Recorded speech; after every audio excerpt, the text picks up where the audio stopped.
My husband dragged me into the ballroom of the Ritz-Carlton in Chicago as if I were a dog that needed to be hidden in the darkest corner. Pay close attention to what I am about to tell you, because what happened that November night in 2025 changed my life forever. My name is Laura Mitchell. I am 66 years old, and for 35 years, I lived as a shadow who cooked, cleaned, ironed, and stayed quiet. A shadow who accepted crumbs of respect while serving up banquets of unconditional love. But that night, beneath the crystal chandeliers of the most exclusive hotel in Chicago, my life as a shadow ended in the most unexpected way possible. It was 9 p.m. when we arrived at the hotel.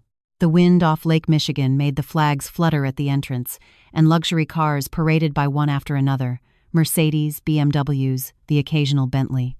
Brian, my 8-year-old husband, was wearing his best tuxedo, freshly polished Italian shoes, and gold cufflinks he had bought that very afternoon. $1,200 for cufflinks. Meanwhile, I was wearing the same navy blue dress I had worn to our son Dylan's wedding 3 years ago.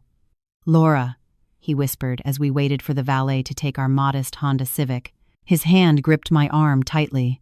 "Listen to me carefully. Tonight is crucial for my career. The new owner of Great Lakes Steelworks will be here." "I know, Brian," I replied softly. "No, you don't know," he hissed, bringing his face close to mine. His breath smelled of whiskey. This company was just bought out by a billionaire. A billionaire who could fire me tomorrow if he doesn't like me. "Brian, you're the executive vice president. You've been with that company for 30 years. That means nothing when new money comes in. So tonight, Laura, I need you to do exactly as I say." He paused, looking me up and down with disgust. "Stay in the background. That dress of yours is an embarrassment. I don't want the new owner thinking I have no class." The words pierced me like broken glass. I looked down at my navy blue dress, bought on clearance at Nordstrom Rack 3 years ago. It was simple, yes, but it was clean and pressed. I had ironed it myself that very afternoon, right along with Brian's suit. "All right," I whispered. The valet opened my door. Brian didn't even wait. He was already walking toward the entrance, adjusting his tie, practicing his salesman smile. The event hall on the 26th floor was dazzling. Floor-to-ceiling windows showcased illuminated Chicago, the Willis Tower, the skyline, and in the background, Lake Michigan looking like a black mirror, the city lights stretching out toward the horizon. The women wore gowns that probably cost more than my 6-month grocery budget. Chanel, Dior, Valentino, jewelry that sparkled under the lights, Christian Louboutin heels with their signature red soles, Hermes bags worth more than my first car. And then there was me. Laura Mitchell, 66 years old. A clearance dress from 3 years ago. 5-year-old shoes, a worn but clean purse, a gray smudge in the middle of a rainbow of luxury. "Glass of champagne, ma'am," asked a waiter in white gloves. "Thank you," I murmured, taking a glass. Brian was already on the other side of the room, laughing much too loudly with a group of executives. I saw our son Dylan walk in with his wife, Chloe.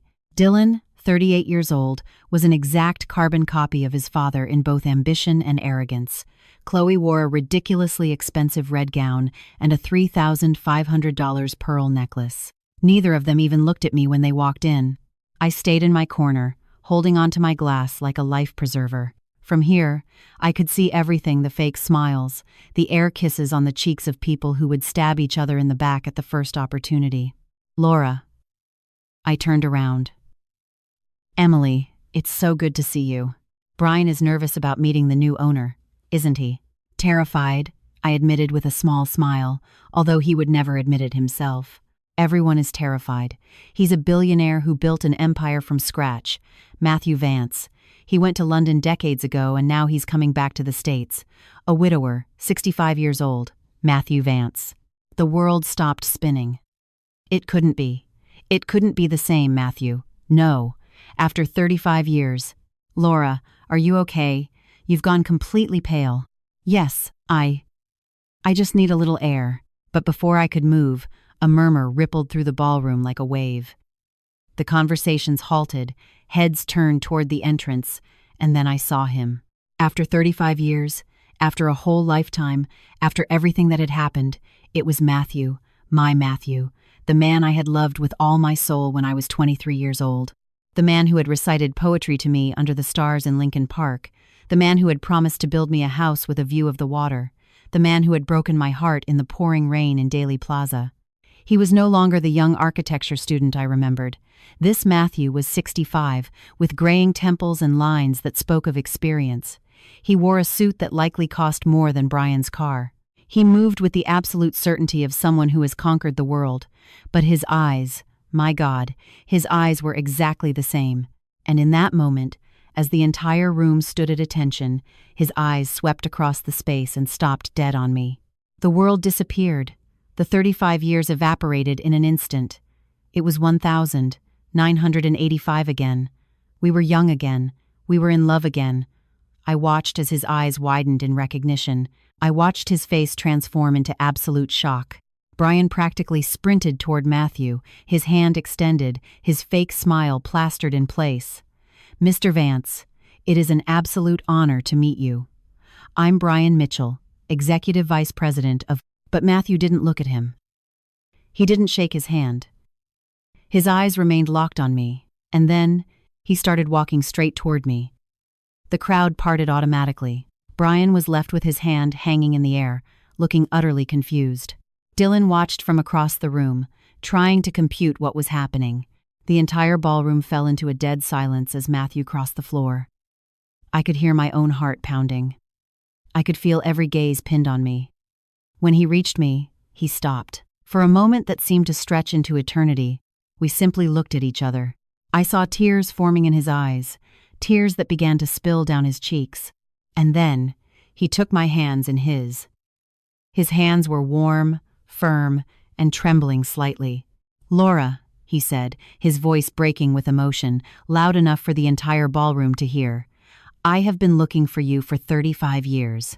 The silence was absolute, not a whisper, not a movement. "I still love you."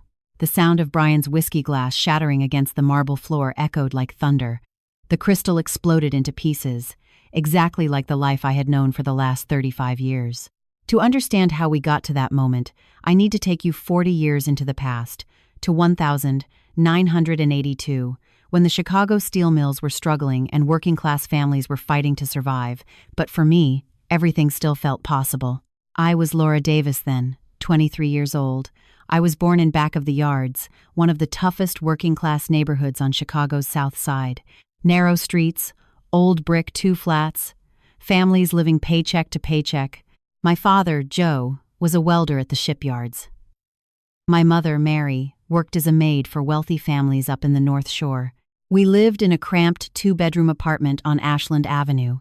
I shared a room with my two siblings, Michael and Rachel. In the winters, it got so bitterly cold that we slept under 3 heavy blankets, but we had our dignity. My father never stole a day's work. My mother never took so much as a penny from the mansions she cleaned. We were poor, but we had principles, and we had dreams. My dream was to be the first in my family to go to college, to study accounting, to have my own office, to help people like my family. When I got the grades to get into the University of Illinois at Chicago in 1978, my mother wept with pride. My father hugged me so tight I could barely breathe. My little girl is going to be somebody. But college cost money. So, I worked. During the day, I cleaned office buildings. At night, I studied. On the weekends, I worked as a waitress at Navy Pier. I slept 4 hours a night. I studied on the L train. I ate cheap sandwiches. I never complained. Every day I walked through those university doors, I felt like I was building a different future. And then, in November of 1982, during my senior year, I met Matthew Vance. It was a rainy Tuesday. I was studying in the campus library when I heard footsteps coming up the stairs, and then a massive tower of books crashed onto my table. "Shit!" a male voice exclaimed. I looked up and found myself staring at the most handsome face I had ever seen. He was about 24 or 25, dark hair falling over his forehead, hazel eyes sparkling with amusement, and a crooked smile. "I am so incredibly sorry," he said, crouching down to pick up the books. "I'm a disaster. My mother always says I have 2 left feet." "It's fine," I murmured, helping him. Our fingers brushed as we reached for the same book times A History of Chicago Architecture **. Our eyes met, and something shifted in the air. "Matthew Vance," he said, holding out his hand. "Architecture student, accidental destroyer of study sessions." I couldn't help but smile. Laura Davis.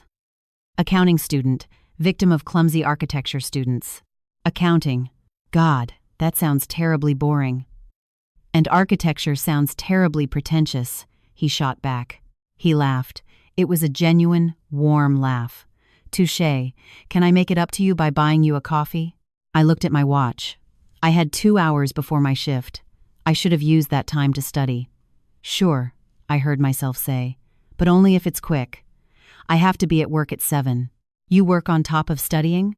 "Some of us don't have a choice," I said, perhaps with more edge than I intended. Something in his expression changed. "I'm sorry. That sounded privileged. You're right. I'm just a lucky idiot." And that was when I knew Matthew was different. We went to a small diner. Matthew ordered 2 lattes and muffins. I protested. "These are expensive," but he insisted. We talked for 2 hours. I should have been at work, but I called in sick. It was the first time in 4 years I had missed a shift. Matthew told me about his family. His father, Edward Vance, owned a massive commercial construction firm in Boston. His mother was from a prominent old money family. He had grown up between Beacon Hill and summer homes in Martha's Vineyard, living in massive houses with manicured lawns and live-in staff. "Sounds like you had a perfect childhood," I commented. "Money doesn't buy a happy family," he said, stirring his coffee. "I grew up in a house where people only spoke to each other with cold, polite indifference." I told him about my family, about my welder father and my maid mother, about surviving in back of the yards, about working since I was 14, about the dream of having a college degree. "You're incredible," Matthew said, looking at me with intense admiration. "Seriously, I have everything handed to me. My dad pays for my apartment, my food, my textbooks, and I complain when I have too much homework. You work and study and you probably get better grades than I do." "Straight A's in everything, except tax law," I admitted. "Straight A's here too, except structural mathematics." "We're a complementary disaster then," he joked. "We should study together." And that was how it started. For the next 2 years, Matthew and I were inseparable. We studied together in the library. We met between classes for quick coffees. On the weekends, we explored Chicago. Matthew showed me his Chicago, the architectural secrets of the Loop, the hidden gems of the Gold Coast, the Frank Lloyd Wright houses I had seen 1,000 times but never truly looked at. I showed him my Chicago, the cheap diners on the South Side with the best Italian beef sandwiches, the family bakeries, the streets where neighborhood kids played stickball until the streetlights came on. We fell in love slowly, and then, all at once. Our first kiss was in Lincoln Park Conservatory, right under the glass dome and the stars. Matthew wanted to design buildings that blended functionality with beauty. I wanted to open my own accounting firm to help working-class families. "We'll build a life together," he whispered to me one night. "A house with a view of the water, a studio for me, an office for you, kids running through the yard. Laura, we're going to be so happy." And I believed him. With all my heart, I believed him. But we kept our relationship a secret. Matthew insisted on it. "My father is complicated," he explained. "If he knows I'm dating someone, he's going to want to meet you. And if he meets you, he's going to be awful. Not because you aren't amazing, but because he's a classist snob." "Then let him think whatever he wants," I said with the fiery confidence of a 2-3-year-old. "Just give me time. Let me graduate, get a job, be independent. Then we can be together openly, and my father won't be able to do a damn thing about it." I should have seen the warning signs. I should have understood that a man who cannot defend you to his family cannot protect you in life. But I was 23, and I was deeply in love. So, I accepted the secret meetups, the hidden dates, the lies. For 2 years, we were blissfully happy in our secret world. And then, in October of 1984, everything shattered. It was a rainy night. I had just finished my shift and was walking out when I saw Matthew waiting for me outside the library. Something was horribly wrong. He was hunched over in the freezing rain, no umbrella, completely soaked. His eyes were red. "Matthew, what happened?" I asked, running up to him. "You're freezing." "Laura," he said, his voice cracking. "I need to talk to you." My heart started to hammer against my ribs. What is it? My father found out about us. The world stopped. How? Did someone see us in the park, kissing? They told your dad? What did he say? Matthew closed his eyes, his tears mixing with the cold Chicago rain. He said that if I don't break up with you immediately, he will disinherit me, cut me off completely. He's sending me to London to do my MBA. It's already arranged. I leave next week. I couldn't breathe. Next week? I'm sorry. I am so sorry. No, I said, grabbing his arms. You don't have to go. We can leave together. You don't need your father's money. I have a job. You can get a job. We can do it together. With what money, Laura? With your waitress tips? It's not enough. It's enough if we have each other, I insisted, knowing deep down I was losing this battle. Money doesn't matter if we have love. I wish it were that simple, he whispered. But it's not. My father can make it impossible for me to get hired anywhere in the country. He can ruin my career before it even starts. Then let him. We'll build something new. He looked at me with such profound agony that I had to look away. I can't ask you to give up your dream for me. You're a year away from getting your degree. If you come with me, what happens to your diploma? My future is you, I said, and the tears finally fell. I love you, he said, and it sounded exactly like goodbye. I love you more than I ever thought possible, but I'm not strong enough. I'm not strong enough to face my father, to give up everything and start from zero. That makes me a coward. But it's the truth. A yellow cab pulled up to the corner. Matthew had called a cab. He had planned this. This was the end. No, I whispered. Matthew, no. I'm sorry, he said, backing away toward the taxi. Someday, I hope you can forgive me. Don't go, I screamed. Please. But he got into the cab. And as I watched him drive away in the pouring rain, I felt my heart physically shatter into 1,000 unfixable pieces. I stood there in Daly Plaza, in the freezing rain, sobbing. People walked by, some with pity, others ignoring me entirely. Finally, completely drenched and shivering violently, I walked the miles back home. My mother found me peeling off my soaking wet clothes.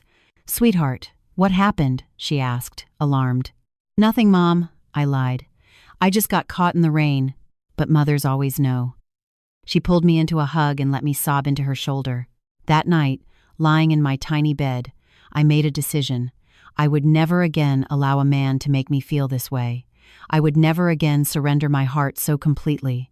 I would never again be so stupid as to believe that love conquered all. Because love didn't conquer money. It didn't conquer power.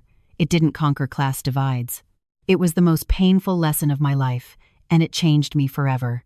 It took 2 full years before I could even think about Matthew without feeling like I was suffocating. I graduated in 1986 with honors. My family came to the ceremony. My dad wore his one good suit. My mom wore a dress she had sewn herself. When I received my diploma, I scanned the audience. Some stupid, naive part of me hoped to see Matthew standing there, but he wasn't. I landed a job immediately at Illinois Financial Associates. It wasn't the biggest firm, but it was respectable. I had my own desk, my own computer. I was the first person in my family's history to have a corporate office job. I moved into a small apartment in Lakeview. It was just mine, 1 bedroom, a tiny kitchen, an old bathroom, but it was mine. The first time I locked the door behind me and realized I was truly on my own, I cried tears of sheer joy. And then, in March of 1987, Brian Mitchell walked into my life. Brian was the manager of the sales department, 30 years old, fiercely ambitious, always wearing a sharply pressed suit and a salesman's smile. He wasn't breathtakingly handsome the way Matthew had been. Brian had hard features, a square jaw, and eyes that always seemed to be calculating, but he was stable. He was secure, and after the wreckage Matthew left behind, stable sounded like paradise. It started simply. Brian would stop by my desk. He needed me to review some numbers. He had questions about clients. He wanted my input. He was always professional, always polite. After a month, he asked me to lunch. "Just to say thank you," he said. "You've been incredibly helpful to me." I accepted, because it was just lunch. Lunch turned into dinners. Dinners turned into weekend outings. By July, we were officially dating. Brian was attentive, but in a highly practical way. He didn't recite poetry to me. He didn't take me to explore hidden architectural wonders. But he bought me flowers every Friday, took me to decent restaurants, and asked me about my day. Or, at least, I thought he was listening. "Laura," he said to me one night in September as we walked after dinner, "I think we should talk about our future." "What do you mean?" "I like you a lot. You're smart, hardworking, beautiful. I think we could have something really good together." It wasn't the most romantic declaration in the world, but it was honest. It was real. And after Matthew and his broken fairy tale promises, *real times was exactly what I needed. "I like you too," I admitted. "So, what do you say we make it official? Exclusive. Just you and me, seeing where this goes." "That sounds good." And just like that, without fireworks or butterflies, Brian and I became a couple. We got married 6 months later, in February of 1988. It was a small wedding at Old St. Patrick's Church. My family, a few friends, some colleagues from the firm. My mother sewed my dress based on a magazine design, simple but beautiful. I remember standing in front of the mirror while my mother adjusted my veil. "Sweetheart," she said softly, "are you sure about this?" "Of course, because I don't see you looking happy. I see you looking resigned. Brian is a good man. He treats you well. He has a good job. He's stable. But do you love him?" The question hit me hard. "Love isn't the only thing that matters, Mom. You said it yourself. I need to find someone who values me, who respects me, and he is those things." "Yes," I said, even though a tiny voice inside me whispered, "Is he? Really?" My mother hugged me. "I just want you to be happy. Make sure this man values you. Don't marry him just to be married. Don't settle because you're terrified of ending up alone." I should have listened to her. But I didn't. I married Brian on a freezing February afternoon with the brutal Chicago wind howling outside the church doors. The first few years were normal, neither great nor terrible, just existing. We lived in a 2-bedroom apartment in Lakeview. We both worked. We split the bills 50-50. We cooked together on weekends, watched TV in the evenings, and had routine, scheduled sex on Saturdays. It was a perfectly ordinary life. But I began to notice things, small things that I chose to ignore. Brian was obsessed with his appearance. He spent ridiculous amounts of money on clothes, expensive suits, designer shirts, Italian shoes. When I asked if we shouldn't be saving that money, he'd say, "Image is everything in business. You have to look successful to be successful." Meanwhile, I was wearing clothes that were years old. Brian never bought me anything. When I mentioned I'd like a new dress for his company's annual dinner, he looked at me like I had suggested buying a yacht. "Why do you need a new dress? You have plenty." "But this event is important. The senior executives will be there." "The executives will be there, Laura, not the wives. Nobody is going to be looking at you. They're going to be looking at me." I should have recognized the red flag. But I buried it. In 1990, I got pregnant. It wasn't planned. When I told Brian, his reaction was tepid at best. "Are you sure?" he asked, staring at the pregnancy test like it was a live grenade. 3 tests, all positive. Jesus. All right, we can make this work. It wasn't exactly the overjoyed reaction I had hoped for. The pregnancy was brutal. Morning sickness all day long, swollen feet, constant back pain. I worked up until my 8th month because we needed my salary. Brian was absent. He always had late meetings, business dinners, business trips. When he was home, he complained about the mess, about dinner not being ready, about me being too exhausted to clean. "I'm 8 months pregnant, Brian. Other women manage just fine," was his standard response. Dylan was born on the 15th of November 1990, an agonizing 8-hour labor that left my body completely wrecked. Brian wasn't there. He was closing a major deal. He showed up 6 hours after our son was born. He didn't apologize. He didn't ask how I was feeling. He just looked at the baby, nodded, and said, "Good job, Laura. I have to head back to the office now. It's been a massive day for my career."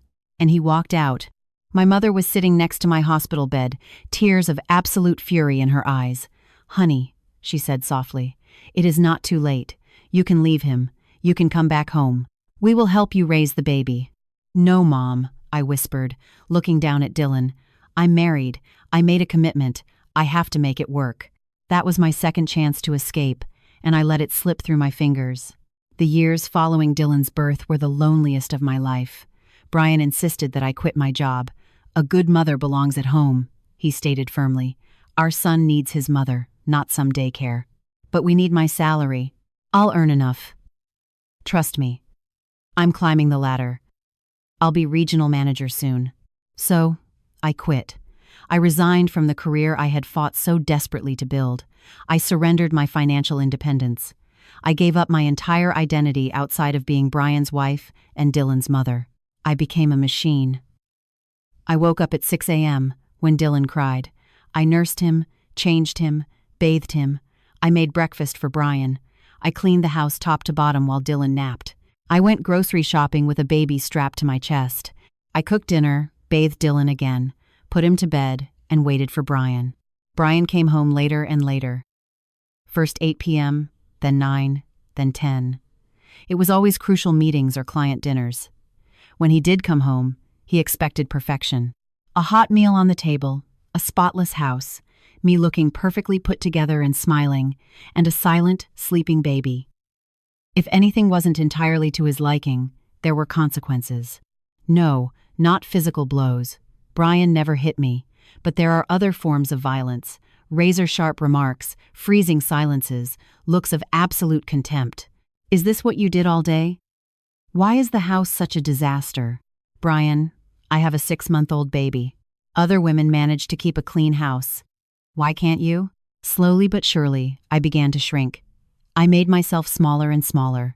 I apologized for everything, the house, the food, Dylan crying, my own existence, and the worst part was, I started to believe he was right. I started to believe I wasn't enough. That if I could just be a better wife, a better mother, then Brian would finally love me.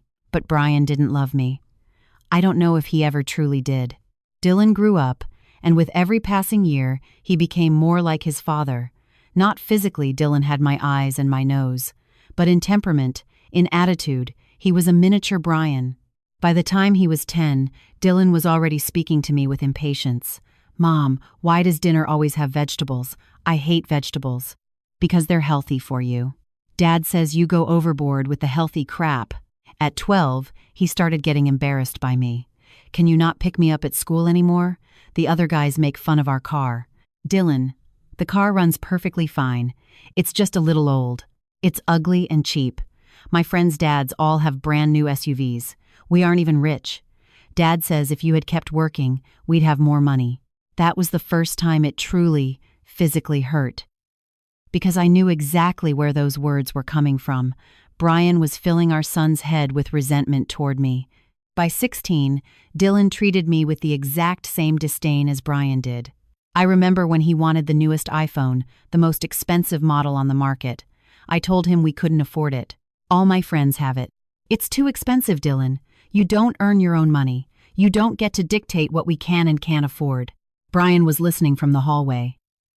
I waited for him to step in, to defend me, to back me up as a parent. Instead, he walked into the room. "He has a point, Laura. You shouldn't be filling the boy's head with your poverty mindset. If the kid wants a phone, we'll buy him the damn phone."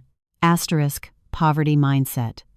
Asterisk, I repeated the phrase in my head, feeling like I had been slapped across the face. "You know exactly what I mean," Brian said. "Always whining about, we can't afford it. That is a poor person's mentality, and I absolutely refuse to let my son grow up with that kind of loser mentality."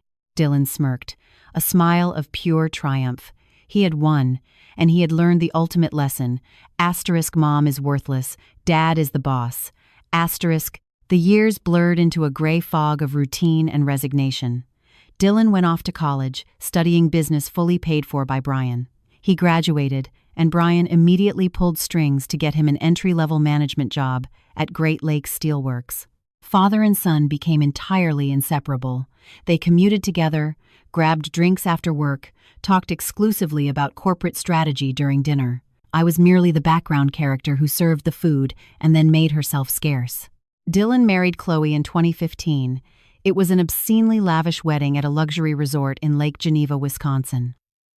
Brian insisted on inviting every major executive from his company. "This wedding is an investment in Dylan's future," he snapped when I questioned the astronomical budget. We had drained years of savings.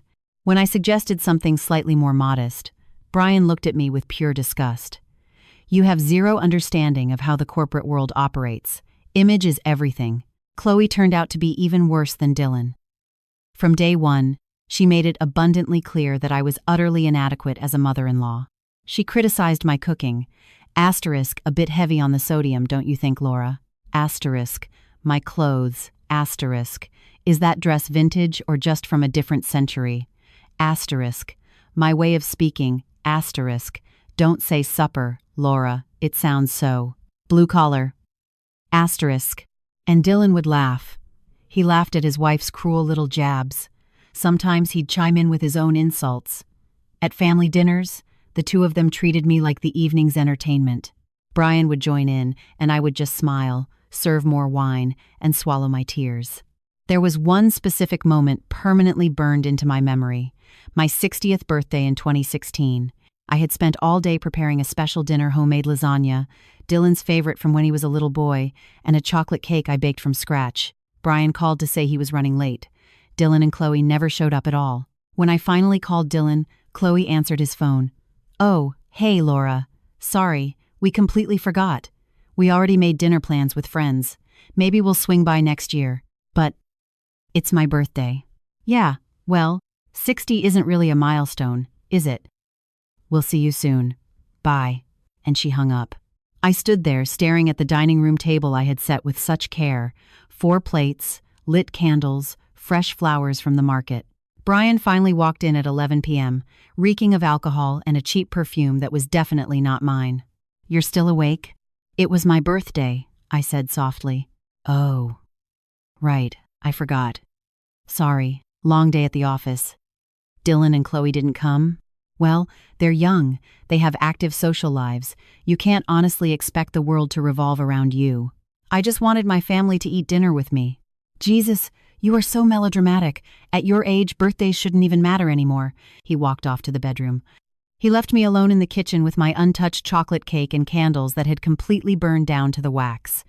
That night, I cried harder than I had in years. I cried for the 2-3-year-old girl who had believed in true love. I cried for the 30-year-old woman who had given up her career. I cried for the 40-year-old mother who had sacrificed everything and received absolutely nothing in return.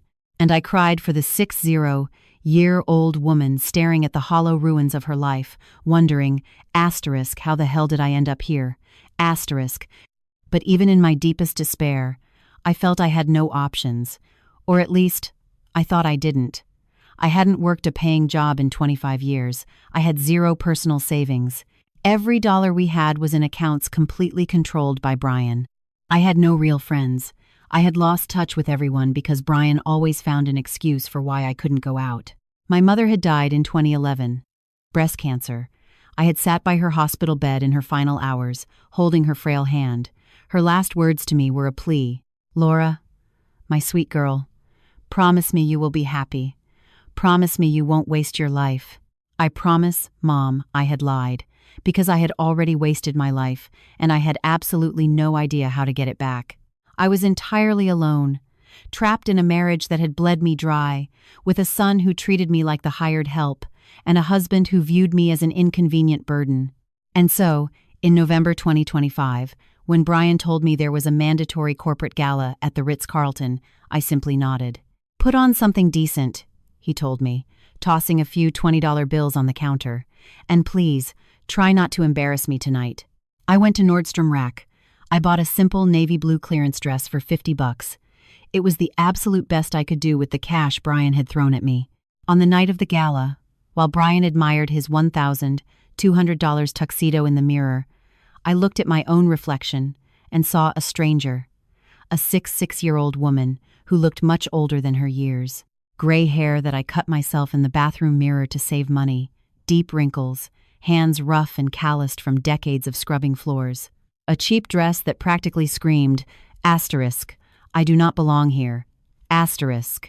Ready? Brian asked, not even bothering to look at me. Ready, I replied. I had no idea that tonight was going to change everything. I had no idea that the past I had buried 35 years ago was about to be resurrected.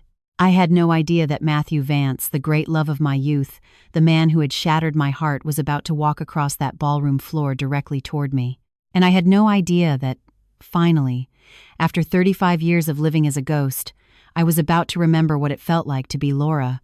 Not Laura the wife, not Laura the mother, not Laura the maid, just Laura, the woman who once possessed dreams, dignity, and fire. That woman had been asleep for a very long time. But tonight, beneath the crystal chandeliers of the Chicago Ritz-Carlton, she finally woke up. The silence in the grand ballroom was so incredibly dense you could have cut it with a steak knife. 200 people, the most powerful corporate executives in Chicago, their perfectly manicured wives, the waiters holding trays of champagne, all of them frozen in place, watching the scene unfolding before them. Matthew Vance, the billionaire who had just bought out Great Lakes Steelworks, was standing directly in front of me. Tears were openly streaming down his face as he held my hands, treating them like they were the most precious things on earth. I still love you, he had declared, his voice echoing so everyone could hear. I couldn't draw a breath. My heart was pounding so violently against my ribs I was certain the entire room could hear it. My hands shook uncontrollably inside his. 35 years of buried agony, of agonizing what-ifs, crashed over me like a tidal wave. Laura? Brian's voice sliced through the silence. It sounded strangled, completely bewildered. What the hell is going on here? Matthew finally pulled his gaze away from me and looked at Brian. The transformation in Matthew's expression was instantaneous. The tears were still in his eyes, but now there was something else entirely. Absolute, lethal contempt. You must be the husband, Matthew said. Every syllable dripped with venom. Brian Mitchell, isn't it? Executive Vice President. Yes, Mr. Vance. Brian scrambled to recover his composure, violently forcing his corporate salesman's smile back onto his face. It is an honor to meet you. I apologize for the confusion, but this is my wife, Laura, and I really don't understand. Oh, I understand perfectly, Matthew interrupted. His voice was deathly calm, but there was steel underneath it. I understand that this extraordinary woman has been married to you for 35 years. I understand that you have the incredible privilege of sharing your life with her. What I do not understand is why you chose to publicly humiliate her less than 5 minutes ago. Brian went stark white. I don't know what you're talking about. No? Allow me to refresh your memory. Matthew stepped closer to him. Asterisk. Stay in the background. That dress of yours is an embarrassment. I don't want the new owner thinking I have no class. Asterisk. Matthew quoted the words verbatim, mimicking the exact vicious tone Brian had used at the valet stand. The blood drained completely from Brian's face. How? Dylan suddenly materialized next to us, with Chloe trailing right on his heels. My son looked just as panicked and bewildered as his father. Mr. Vance, Dylan tried to intervene, using his smooth, professional corporate voice. I believe there's been some sort of massive misunderstanding here. Your mother, Matthew cut him off with a gaze so icy it could have frozen Lake Michigan, is one of the most remarkable women I have ever met. And you, young man, should be deeply ashamed of the way you speak about her. Dylan opened his mouth, but no sound came out. Matthew turned back to me, and his eyes instantly softened. Laura, I know this is overwhelming. I know I am suddenly appearing in your life like a ghost after 35 years. But I need you to know something before you make any decisions. My voice finally found its way out of my throat. What decision? The decision of whether you want to hear me out or not. If you want me to leave right now and let you live in peace.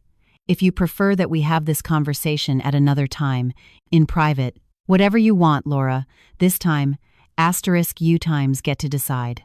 I felt the weight of every stare in the room, 200 pairs of eyes watching the insignificant, invisible wife of the executive VP, waiting to see what she would do. For the first time in 35 years, someone was handing me a choice. Someone was handing me power. I want to hear you out, I whispered. I cleared my throat and said it louder.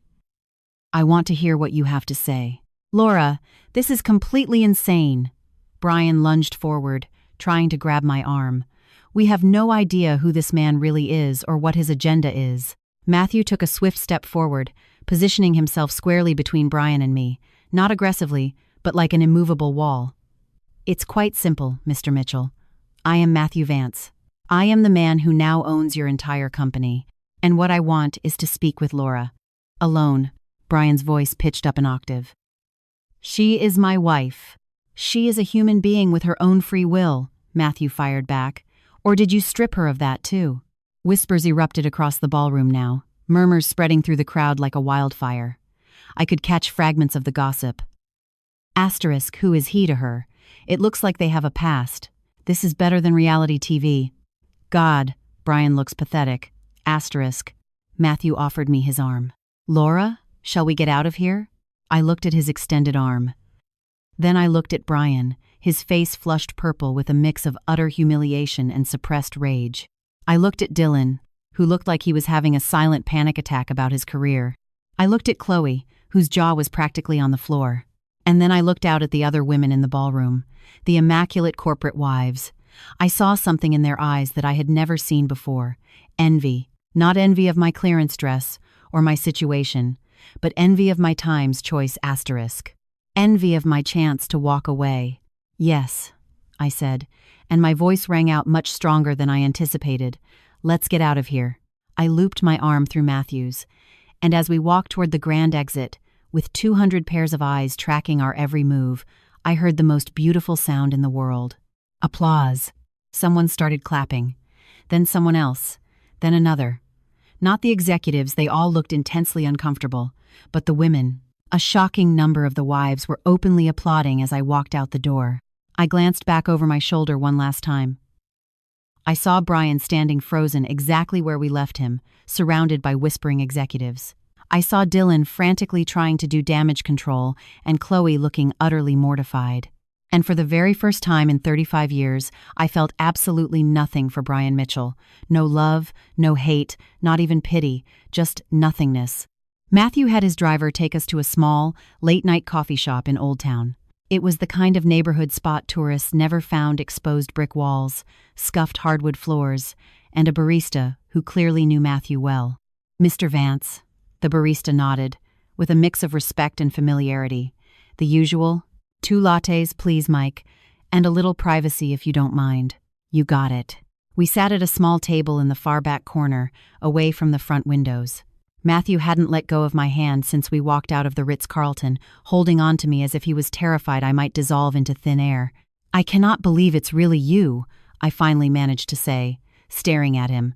After all this time, you're the billionaire who just bought Brian's company.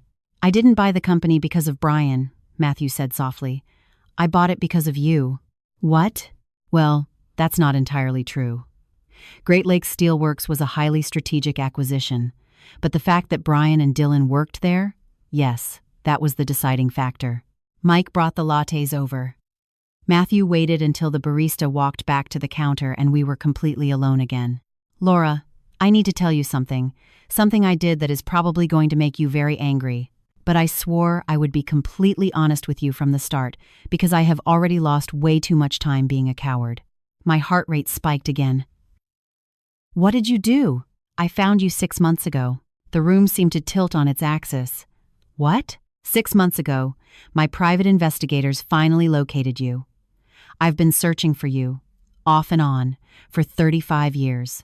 But 3 years ago, after my wife Elizabeth passed away, I escalated the search. I hired the best corporate investigators in the country, and they found you. 6 months, I repeated, trying to wrap my brain around it. You have known where I was for 6 months? Yes. And when I first found you, when I saw the reports that you were married, that you had a son, grandchildren, my immediate instinct was to walk away, to let you live your life in peace. Matthew took a slow sip of his latte, as if buying time to find the exact right words, but then I dug a little deeper, not because I wanted to stalk you, but because I needed to know, for my own sanity, if you were happy.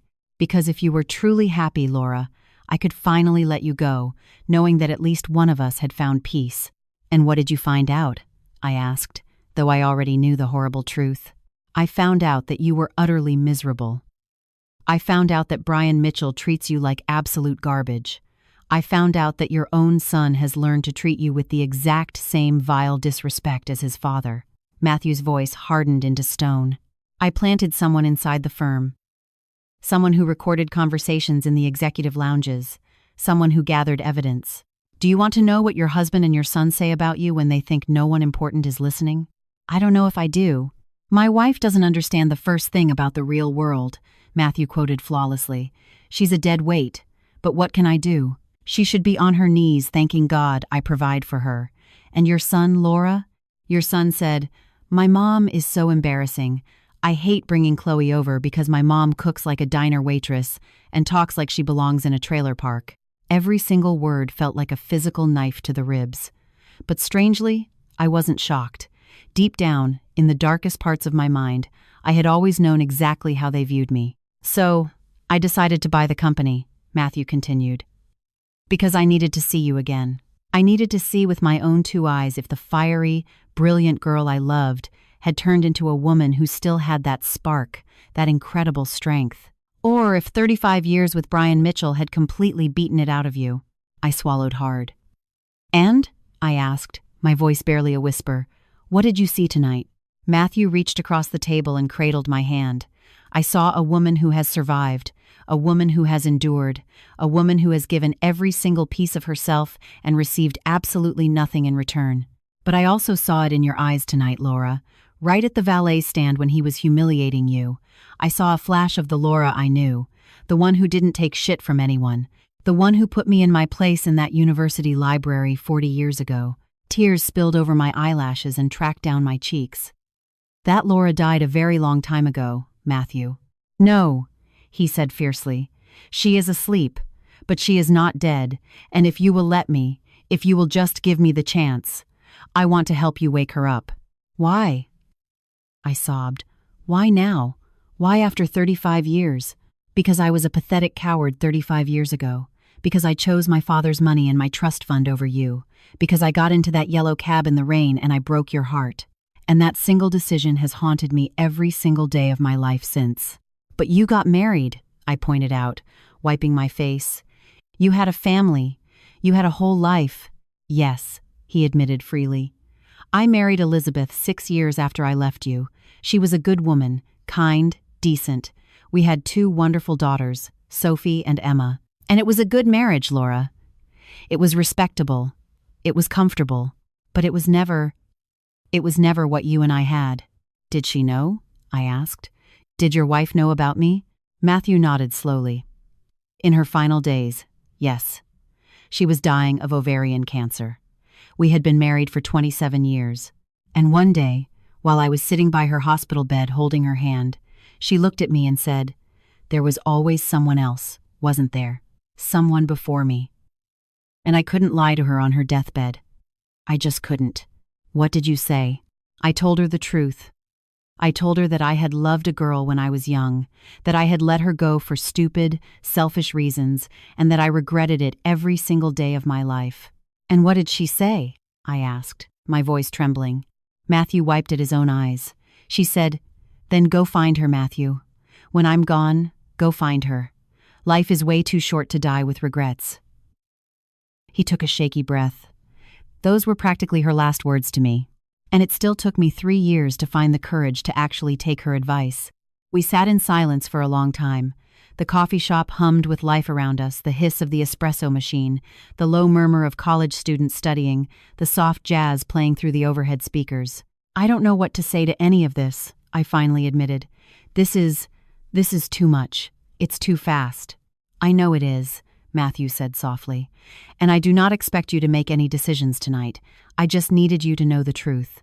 I needed you to know that I never forgot you, that I never stopped loving you, and that now, at 65 years old, having finally gained a little bit of wisdom, I know that the biggest mistake of my entire life was letting you walk away. But I'm not the same girl you knew," I told him, gesturing to myself. "I'm 66 years old, Matthew. I am exhausted. I am completely empty. Then let's rest together," he said simply. "And maybe, with enough time, we can fill each other back up." 2 days later, Matthew called me. I had checked into a mid-range hotel downtown, far from the Ritz-Carlton but close enough to the city. I had packed a single suitcase while Brian was at the office. I left a simple note on the kitchen counter. Asterisk, I need time to think. Asterisk, and I walked out the door. Brian had called my cell phone 7 times. Dylan had called 22 times. I hadn't answered a single one. Laura, Matthew's voice came through the phone, sounding incredibly cautious. How are you holding up? Honestly, I have absolutely no idea. Can I come see you? There is something I need to give you. Something very important. What is it? It's something your mother entrusted to me a very long time ago. Please, Laura, you need to see this. I agreed to meet him at the same coffee shop in Old Town. When I walked in, Matthew was already sitting at our booth, a large, weathered manila envelope resting on the table in front of him. Sit down, he said gently. This is going to change everything. I slid into the booth, staring at the envelope as if it might explode. What is that? Before I show you, I need to take you back to a specific moment. May of 2005, exactly 20 years ago. Matthew took a deep breath. I received a phone call from an unknown number. A woman claiming to be your mother, Mary Davis. She said she was at Northwestern Memorial Hospital in Chicago and that she needed to see me immediately. My heart stuttered. My mother? But she didn't die until 2011. That's when she passed away, yes. But 2005 was when she was first diagnosed with breast cancer.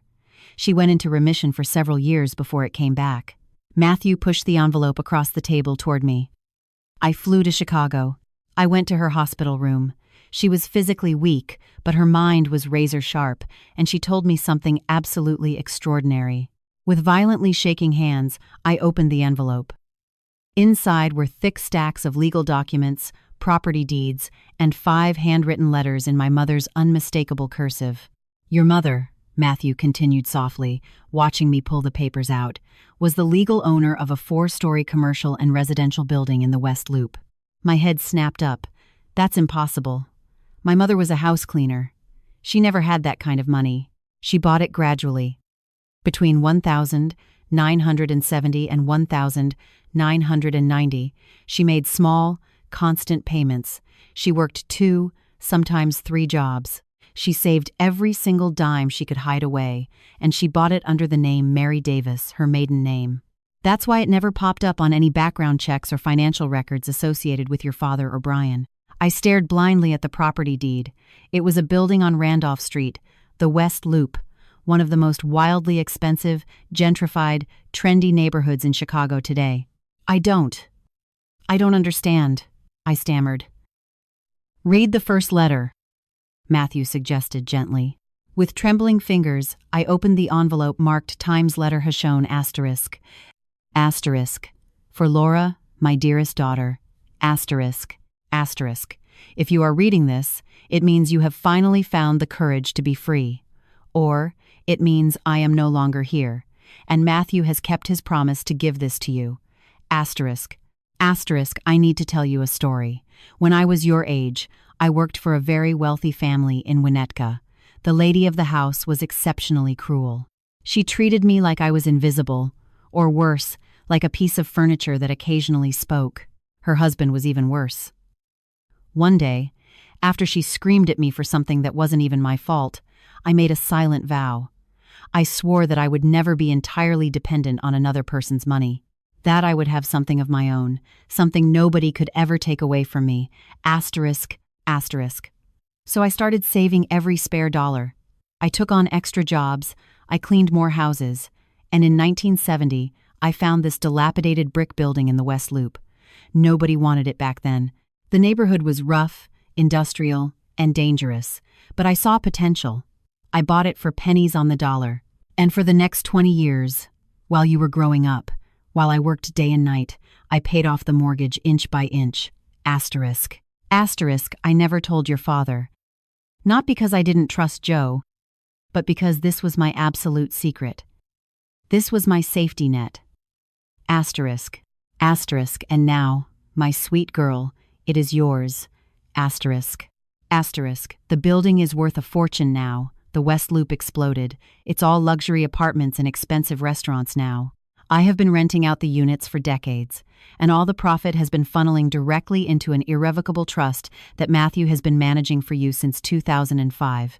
Asterisk. Asterisk, why Matthew? Because when I tracked him down, when I told him about your situation with Brian, I saw in his eyes the exact same desperate love I saw back when you were 23. A love like that does not die. I trusted him to guard this for you until the time was right. Asterisk.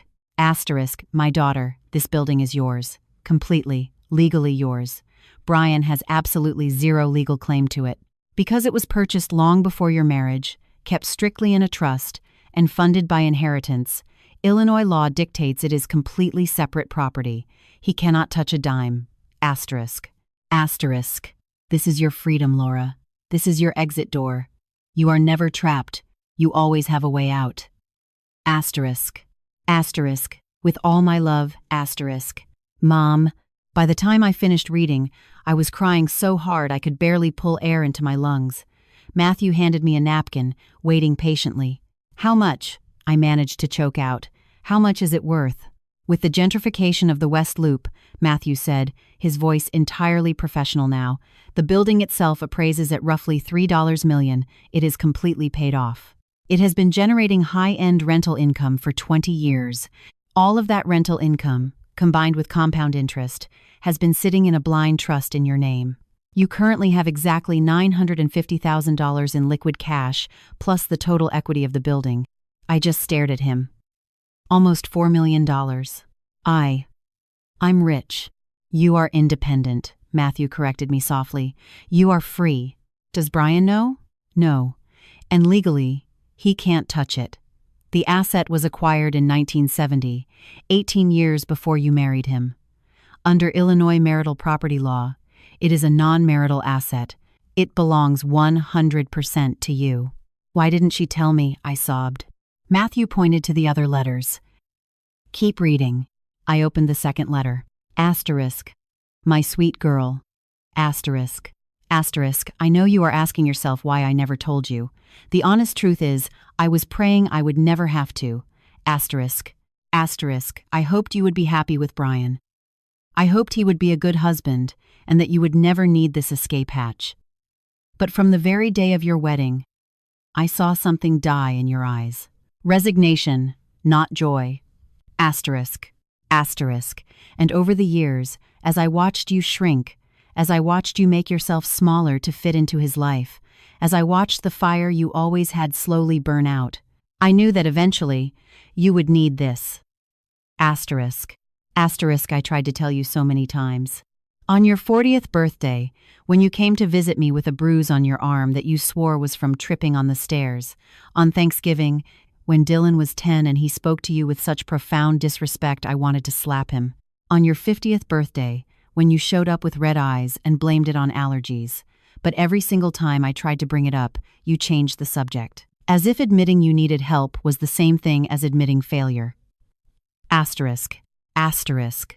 So, I waited. I kept the secret. And now I am giving it to you, but with one strict condition. Asterisk. Asterisk. Do not feel guilty for using it. Do not feel guilty for finally choosing yourself. Do not feel guilty for being happy. Guilt is a prison, Laura, and you have been locked up for way too long. Asterisk. Asterisk. I love you. Asterisk. Mom? The third letter was much shorter. Laura. Asterisk. I met Matthew in April of 2005. He flew to Chicago the moment I called him. At first, he was confused, cautious. But when I explained who I was, when I said your name out loud, his face, honey. His face completely transformed. Asterisk. Asterisk. He still loves you. After 20 years at that time, he still loved you. I saw in his eyes the exact same devotion your father showed me during our 46 years of marriage. Asterisk. Asterisk, I told him about Brian. About Dylan. About how I had watched you fade away year after year, and I saw tears in his eyes. Tears of pure rage, of grief, of bitter regret. I should have fought for her, he told me. I should have been braver. Asterisk. Asterisk. You can be brave now, I replied. Asterisk. Asterisk. But I made him promise me one thing. I made him swear that he would not interfere in your life unless you were ready, that he would not ride in on a white horse and blow up your marriage for you. I told him he had to wait until you decided, on your own, that you had taken enough abuse. Asterisk. Asterisk. Because, my sweet girl, no one can save you, only you can save yourself. Other people can hand you the tools, but you have to do the heavy lifting. Asterisk. Asterisk. This building is a tool. Matthew is a tool. But the decision, the courage, the sheer strength to walk out the door, that has to come from you. Asterisk. Mom. The fourth letter detailed the tedious legal aspects, where the original deeds were held, how to contact the Chicago attorney who managed the trust, what to do if Brian attempted to claim alimony or marital assets. He couldn't. But it was the fifth letter, the shortest one, that completely broke me. Asterisk. My beloved Laura. Asterisk. Asterisk. I am so very tired now. The cancer is back, and this time, I do not think I have the strength left to fight it. The doctors at Northwestern say I have 6 months, maybe a year. Asterisk. Asterisk. So this is my final goodbye. Asterisk. Asterisk. Forgive me for not being strong enough to tell you this to your face. Forgive me for dying before I get to see you break free. Forgive me for leaving you to carry this agonizing weight all by yourself for so long. Asterisk. Asterisk. But more than anything, daughter, forgive me for not giving you the most important advice of all when you needed to hear it most. Asterisk. Asterisk. It is never, ever too late to choose happiness. Asterisk. Asterisk. It is never too late to start over. It is never too late to figure out who you really are. Asterisk. Asterisk. You will be around 66 years old when you finally read this. You might look in the mirror and think you are too old, that it is too late, that your life is already over and wasted. But my grandmother lived to be 97. My mother lived to be 94. I would have lived longer if it wasn't for this damn disease. You have 30 more years left on this earth, Laura. Maybe more. Asterisk. Asterisk. Are you going to spend the next 30 years being utterly miserable, or are you going to use this gift I am leaving you to finally build the life you always deserved? Asterisk. Asterisk. I am giving you permission, honey. Permission to be selfish. Permission to walk away. Permission to love again. Permission to be happy. Asterisk. Asterisk. You have sacrificed enough. You have given enough. You have endured enough. Asterisk. Asterisk. Now it is your turn. Asterisk. Asterisk. Be happy, my beautiful girl. Please. Just be happy. Asterisk. Asterisk. Your mother, who loves you eternally. Asterisk. Asterisk. Mary Davis. Asterisk. Asterisk P. S. If Matthew is still waiting for you after all these years, give him a chance. Men who wait like that are a rare breed. Don't let him slip away twice. Asterisk. P. T. When I finished reading the final page, I was sobbing hysterically. Massive, heaving sobs that violently shook my entire body. Matthew slid out of his side of the booth, sat down next to me, and wrapped his arms around me, letting me cry into his shoulder just as my mother had done all those years ago. She knew, I managed to gasp out between sobs. This whole time, she knew, and she was building my escape route. Your mother was a profoundly wise woman, Matthew said softly, stroking my hair, and she loved you more than words can possibly express. Why didn't you tell me sooner? I demanded, pulling back slightly. When you found me 6 months ago, why didn't you just hand this to me then? Because your mother made me swear to her on her deathbed, Matthew said. She made me promise that I would only give this to you when you were finally ready. And she knew you would be ready the moment you finally hit your breaking point with the abuse. The moment you finally saw Brian and Dylan for who they truly are. The gala, I whispered. The gala confirmed it. When Brian humiliated you in public like that, and you didn't fight back, I knew it was time. I knew you couldn't ignore it anymore. I knew you would finally see what the rest of the world already saw. I pulled out of his embrace, wiping my eyes with the back of my hand. So, what? Have you been orchestrating this entire thing? Buying the company, making a dramatic entrance at the gala, giving that big grandstanding speech? Yes. he admitted, entirely without apology. But Laura, I couldn't just leave you there. I couldn't watch you be treated like an absolute dog and do nothing. Not again. Not after I failed you 35 years ago. But you took away my choice, I said, feeling a sudden spark of hot anger burning through my confusion and grief. You decided for me when to drop this bomb. You decided for me when to blow up my entire life. You're right, Matthew said, and the raw sincerity in his voice stopped me cold. You are absolutely right, and I am deeply sorry. I should have come to you 6 months ago, handed you the file, and let you decide what to do with the information. Then why didn't you? Because I was terrified, he admitted, his voice cracking. I was terrified that if I just dumped all this information on you out of nowhere, without any context, without proving to you that I still loved you, that I still cared, you would panic and run. You would think I was some insane stalker. And instead, you decided to be an insane, manipulative billionaire. I shot back, though a lot of the venom had drained from my voice. Matthew let out a bitter laugh. Yeah, I guess I did. Laura, I am not perfect. I made the biggest mistake of my life 35 years ago when I left you. And clearly, I'm still making massive mistakes now. But I promise you, at least these mistakes are coming from a place of love, instead of a place of cowardice. We sat in silence for another long moment. I stared at the documents scattered across the table. Property deeds for a building worth millions. Letters from a mother who loved me enough to buy my freedom. Hard, legal proof that I had never actually been as trapped as I believed. I don't know what to do next, I finally admitted. You don't have to decide anything right now, Matthew said gently. But you can start with something small. Come with me. Half an hour later, Matthew's driver dropped us off in front of a stunning 4-story brick building on Randolph Street in the West Loop. The street was bustling with life, trendy art galleries, high-end boutiques, couples walking out of Michelin-starred restaurants. It was one of the most vibrant, expensive blocks in Chicago, and I owned one of its buildings.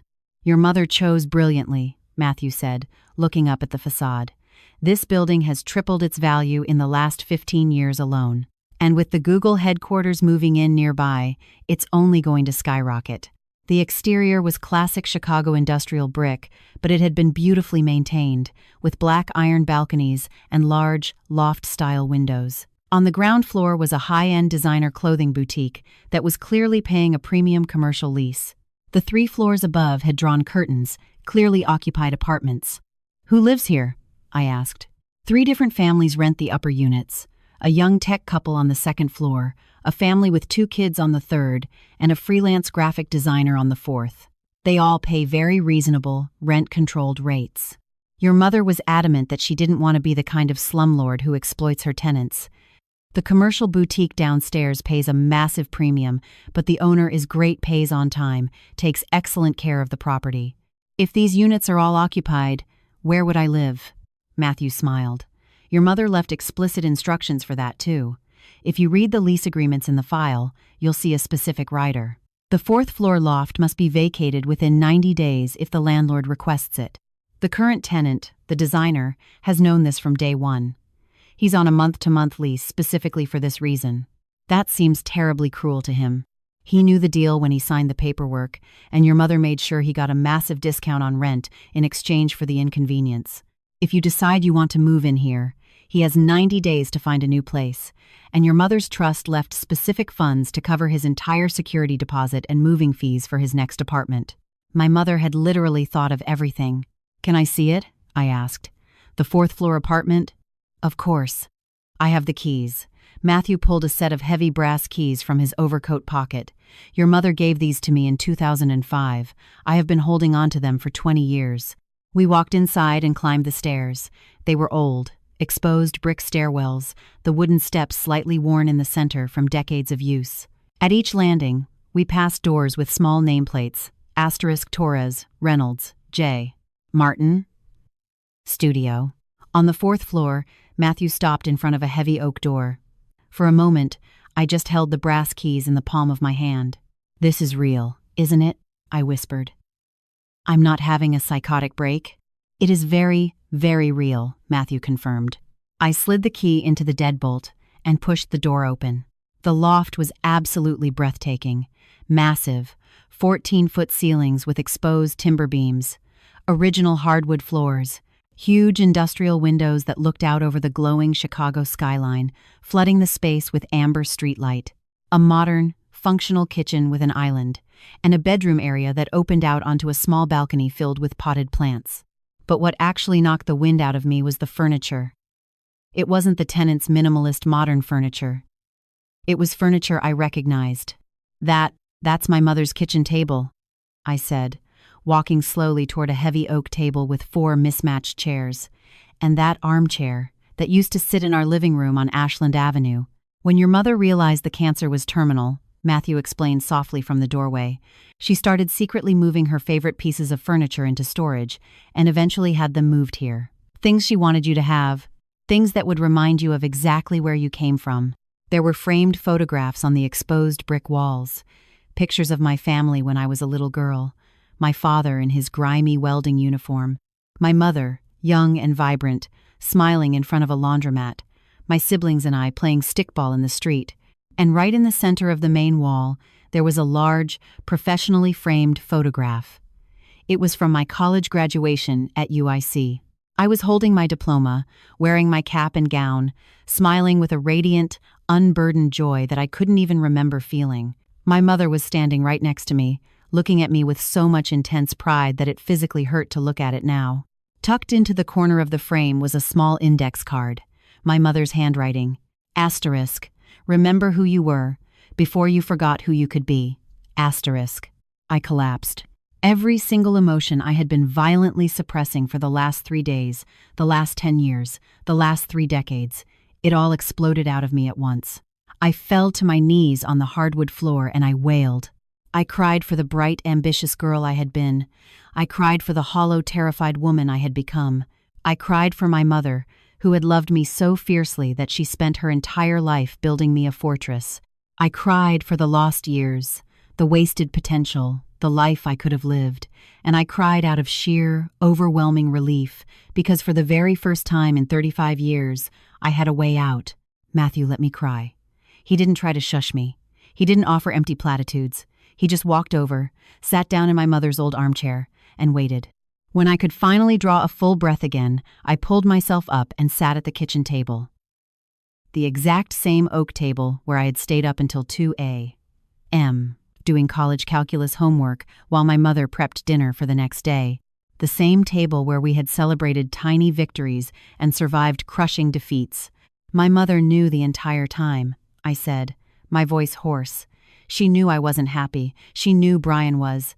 She knew he was destroying me. And instead of judging me, instead of screaming, "I told you so," she just built me an exit. The best mothers don't tell you how to live your life, Matthew said softly. They just give you the tools to survive the life you choose. So, what do I do now? Whatever the hell you want, Matthew said. That is the absolute beauty of this, Laura. For the first time in decades, you don't have to ask permission. You can do exactly what you want. I looked around the loft, in my building, paid off in full. Absolutely zero ties to Brian, to Dylan, to anyone. I want to stay here, I said. Tonight, I want to stay here alone and just think. Of course, Matthew immediately stood up. I'll call my driver. I'll leave you be. Wait, I called out as he reached the door. Matthew, thank you. Thank you for keeping your promise to my mother, for guarding this for 20 years, and for not giving up on me. He turned back, and the expression on his face was so agonizingly tender that I almost started crying all over again. Laura, I let you go once because I was a terrified coward. I am not going to make the same mistake twice. If you want me in your life, I will be right here. If you don't, I will walk away, and you will never hear from me again. But this time, the choice is entirely yours. I don't know what I want yet, I admitted. Regarding you. Regarding us. I need time. You have all the time in the world, he said. And then, a tiny, self-deprecating smile touched his lips.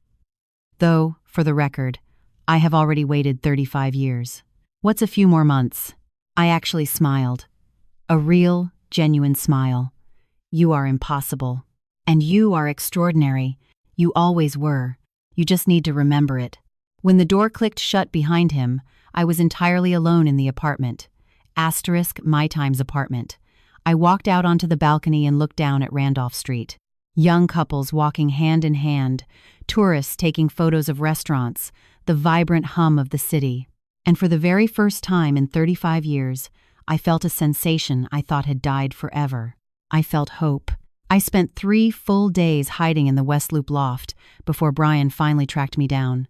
3 glorious, uninterrupted days of absolute silence. Of waking up when my body naturally woke up, not when someone was yelling at me to make coffee. Of eating exactly what I wanted to eat. Of sitting on the balcony with a mug of tea and simply existing. I had ignored 127 calls from Brian, 89 from Dylan, and 43 increasingly frantic, demanding text messages. But I knew I couldn't hide forever. Eventually, I had to face the music. On the afternoon of the 4th day, I heard violent pounding on the heavy oak door. Asterisk. Bang, bang, bang. Asterisk.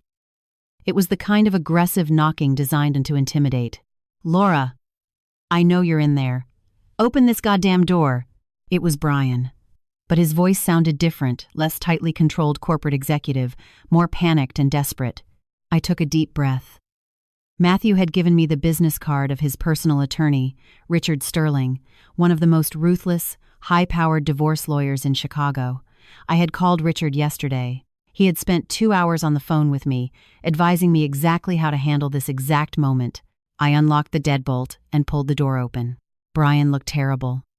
His expensive suit was deeply wrinkled, his hair was a mess, and he had dark, bruised-looking bags under his eyes. He hadn't shaved in days. He looked like a man standing on the absolute edge of a nervous breakdown. "Where the hell have you been?" he demanded, immediately trying to push his way past me into the loft. "Do you have any idea the absolute hell you've put me through this week?" I planted my feet in the doorway, physically blocking his path. "You cannot come in here, Brian. I am your husband, and this is my private property. And I have not invited you inside." Something in my tone made him freeze. He actually looked at me, really looked at me, for the first time in years. I saw genuine confusion wash over his face. "Your property? Laura, what the hell are you talking about? Whose apartment is this? This entire building belongs to me. It has been mine since before we were married, and you are not welcome in it. This is absolutely ridiculous. What kind of sick game are you playing?" He took a step forward, trying to muscle past me again. "I highly suggest you back up," I said, my voice dead calm. "My attorney advised me that if you attempt to force your way into my property, I am to immediately call the Chicago Police Department." "Your attorney?" Brian let out a bark of laughter, but it sounded completely hysterical. "What attorney? You don't have a dime to your name to pay an attorney." "Richard Sterling," I said, "from Sterling and Associates.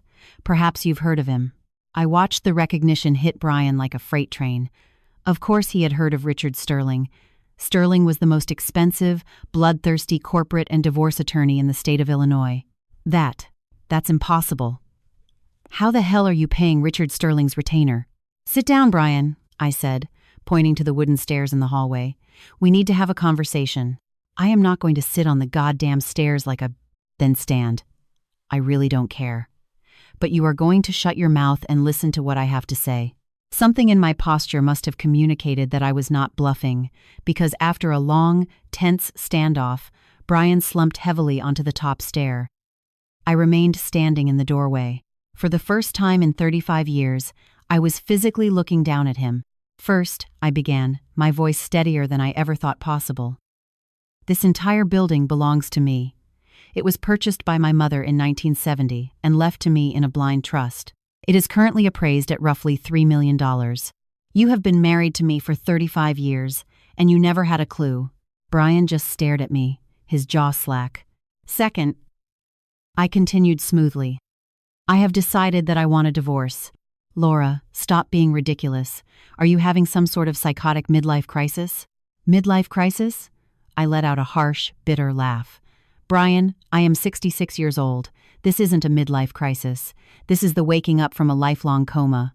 "It's that man," Brian suddenly snapped, jumping to his feet, his face flushing dark red. "That bastard Matthew Vance is manipulating you. He's filling your head with garbage." He's probably just trying to use you to get his hands on your money." The sheer irony was almost hilarious.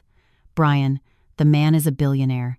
He literally bought your entire corporation with the spare change in his couch cushions. He doesn't need my money." "Then what does he want? Why the hell did he just appear out of nowhere?" "Because he actually loves me," I said simply. "And because, unlike you, he actually views me as a human being, not as a household appliance that cooks and cleans. I never treated you. Asterisk. Stay in the background. That dress of yours is an embarrassment. Asterisk." I quoted his exact words from the valet stand. "Those were your words, Brian. In front of 200 of your peers, you humiliated me in public. Again, I was stressed. There was millions of dollars on the line. There was massive pressure. And the pressure of your corporate job gives you the right to treat me like garbage? It gives you the right to make me feel completely worthless for 35 years? Brian opened his mouth to argue, then closed it. For the first time in his entire life, he didn't have a slick, immediate comeback. "For 35 years, I continued, feeling decades of unspoken rage finally boiling over. "I have served you. I have cooked every meal. I have washed your clothes. I have kept your house spotless. I gave up my career to raise your son. I have endured your affairs, your freezing contempt, and your absolute, pathological need to make me feel tiny so that you can feel big. I never had an affair." I pulled my smartphone out of my pocket. Richard the lawyer had armed me well. "Do you really want me to pull up the photos of you walking out of the Palmer House Hotel with 3 different women? The credit card receipts for romantic dinners for 2 at Gibson's Steakhouse? The jewelry store receipts for diamond tennis bracelets that never made it to my wrist? Do you want to continue this conversation with photographic evidence, Brian? Because I have a very thick file." Brian went gray. Who gave you those?" "It doesn't matter who. What matters is that I have hard, legal evidence of 35 years of emotional abuse, serial infidelity, and financial control. My lawyer assures me this divorce is going to be incredibly straightforward."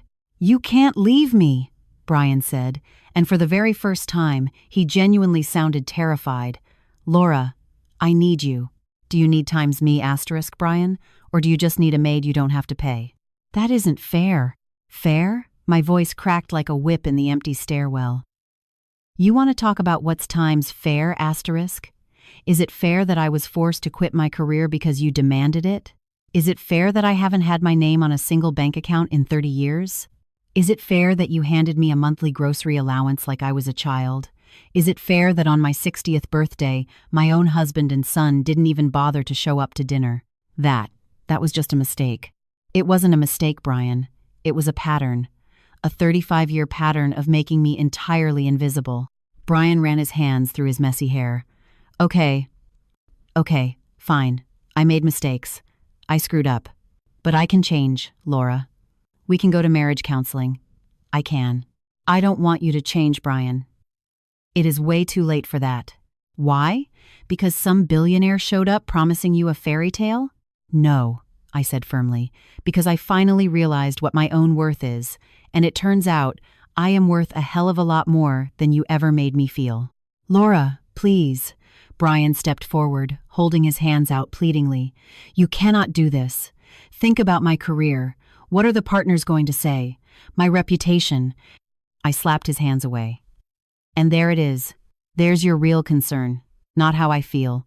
Not the death of our marriage. Just your precious corporate reputation. No, I care about you. If you cared about me, Brian, you would have treated me with a shred of human dignity for the last 35 years. You would have treated me like a partner, not an employee. You would have asked me what times I wanted out of life, instead of only demanding what times you wanted." Just then, I heard heavy footsteps pounding up the wooden stairs. Dylan came sprinting up to the landing, breathing heavily, with Chloe trailing a few steps behind him. "Mom, what the hell is going on here?" Dylan demanded. "Dad called me in a panic, saying you're demanding a divorce, that you're hiding out in some $1 million secret building, that you're—" "Everything he told you is completely true," I interrupted. "And Dylan, you and I need to have a very serious conversation, too." "I don't need to have a conversation about anything. I need you to stop acting like a selfish child and come home. Dad needs you. I need you." "You need me?" I let out a hollow laugh.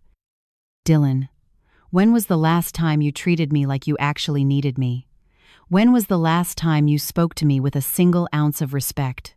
I have always respected you. That is a lie. My tone was razor sharp. Ever since you were a teenager, you have treated me exactly the same way your father does. Like I am the hired help. Like my sole purpose on this earth is to cater to your whims. That isn't true, Dylan protested, but he wouldn't meet my eyes. Do you not remember when you were 16? And you told me I was an embarrassment? When you demanded I stop picking you up from school because our car wasn't nice enough for your rich friends? Dylan stared at the floorboards. Do you remember my 60th birthday, when you and Chloe completely blew me off to go out drinking with your friends? That was a mistake. It was one of dozens of times you made it abundantly clear that I wasn't worth your time. Like all the times you and Chloe sat at my dining room table, eating the food I cooked, and openly mocked my clothes, my cooking, and my voice. Chloe, who had been lingering silently on the stairs, finally chimed in. Laura, honestly, you're being so dramatic. We were just joking around. You were not joking, I said, locking eyes with her. You were being cruel. There is a massive difference. But we're family, Dylan pleaded. Family forgives each other. Family sticks together. Family respects each other. I shot back. And neither of you have shown me an ounce of respect in over a decade. So, what? Dylan's voice pitched up in anger. You're just going to abandon us? You're going to completely nuke this family because some billionaire filled your head with delusions of grandeur? I am not destroying anything, I said calmly. You and your father destroyed this family a very long time ago with the way you treated me. I am just finally signing the death certificate. You can't do this, Brian begged, genuine panic leaking into his voice. Laura, think about this. Without you, I don't know how to run the house. I don't know how to cook. I don't know where the bills are. I don't know how to— Then you will learn, I said, utterly devoid of sympathy. You are a 68-year-old man with a master's degree and 30 years of executive management experience. I am fairly confident you can figure out how to operate a microwave. This is just about the money, isn't it? Chloe snapped, crossing her arms. You found out you have a trust fund, and now you think you're too good for us. I laughed. I actually threw my head back and laughed. Chloe, sweetheart, I was always too good for you. It just took me 35 years to figure it out. You arrogant bitch, Chloe muttered. Excuse me? I took a sharp step toward her. What did you just say? Chloe instinctively recoiled against the brick wall. She had never seen me angry. None of them had. I had spent 35 years swallowing my rage to keep the peace. That's exactly what I thought, I said, my voice dangerously low. Let me make something perfectly clear to you, Chloe. For years, you have come into my home, eaten my food, used my free labor as a babysitter, and treated me like absolute dirt on your shoe. And I took it, because I thought that's what a good mother-in-law was supposed to do. Smile and swallow the abuse. Mom Dylan started. But it turns out, I talked right over him, that a good mother-in-law does not have to accept emotional abuse. A good mother-in-law establishes boundaries. And my boundary is this. I do not want to see you, Chloe. I don't want to see either of you. Not until you can learn to treat me with the basic human decency that I deserve. You can't do that, Dylan yelled. We're your family. Family is not just DNA, I said. Family is mutual respect. Family is support. And you have given me neither of those things. But the kids, Dylan stammered, playing his absolute final, most desperate card. Mason and Lily. They're your grandchildren. Don't you want to see them? That one hurt. Mason was 8, Lily was 5. I adored those children. You never let me be a real grandmother to them anyway, I said, my voice cracking slightly. Chloe always found a dozen excuses why I wasn't allowed to babysit. She always claimed my parenting methods were outdated. The one time you let me watch them for an hour, Chloe came back with a written list of everything I supposedly did wrong. That was just Chloe started. No more excuses. The truth is, you never thought I was good enough to be around your children, so do not try to use my grandchildren as hostages now. So, that's it. Brian stared at me, tears finally brimming in his eyes. 35 years of marriage, and it's just over. I looked at this man, the man I had shared a bed with for over 3 decades. The man who had watched me slowly wither from a confident, vibrant young woman into a terrified, silent shadow, and had never once tried to stop it. "Brian," I said softly, "it was over a very long time ago. Neither of us was just brave enough to admit it." "No!" He shook his head violently. "I can change. I promise I can be better. Just give me one more chance." "You had 35 years of chances," I said, "and you used every single one of them to grind me down into nothing. No more." I pulled a thick manila envelope from the entryway table behind me. Richard Sterling had messengered them over that morning. "These are the divorce papers. You can sign them voluntarily, and we can end this quietly. Or we can do this the hard way, with the private investigator's file of your infidelities and emotional abuse entered into public court records." Brian took the envelope with shaking hands. "What do you want? The house in Lakeview? Alimony?" "I don't want a single dime of your money, Brian. I have my own money. All I want is my absolute freedom."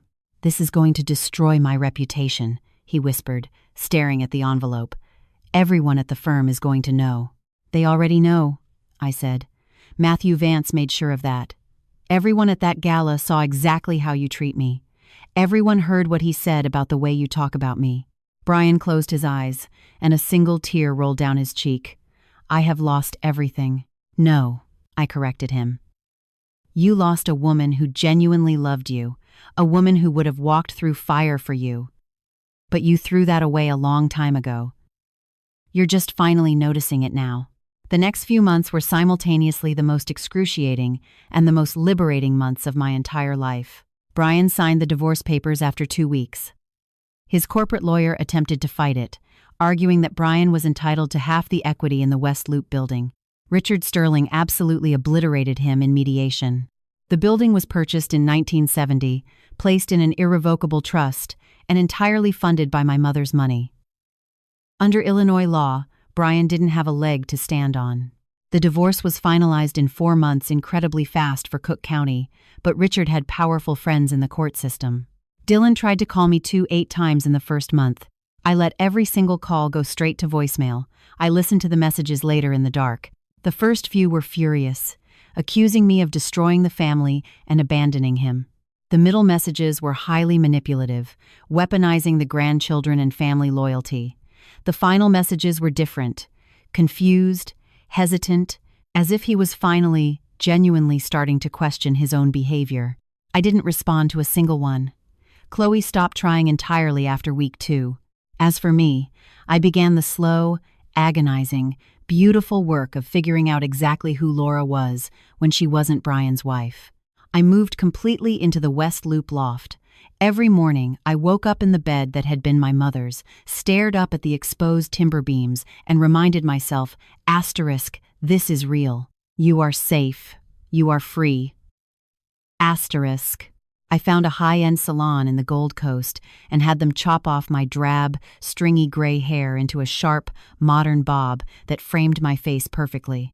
When I looked in the mirror, I saw someone I hadn't seen in decades, a woman with actual style and presence. I bought new clothes.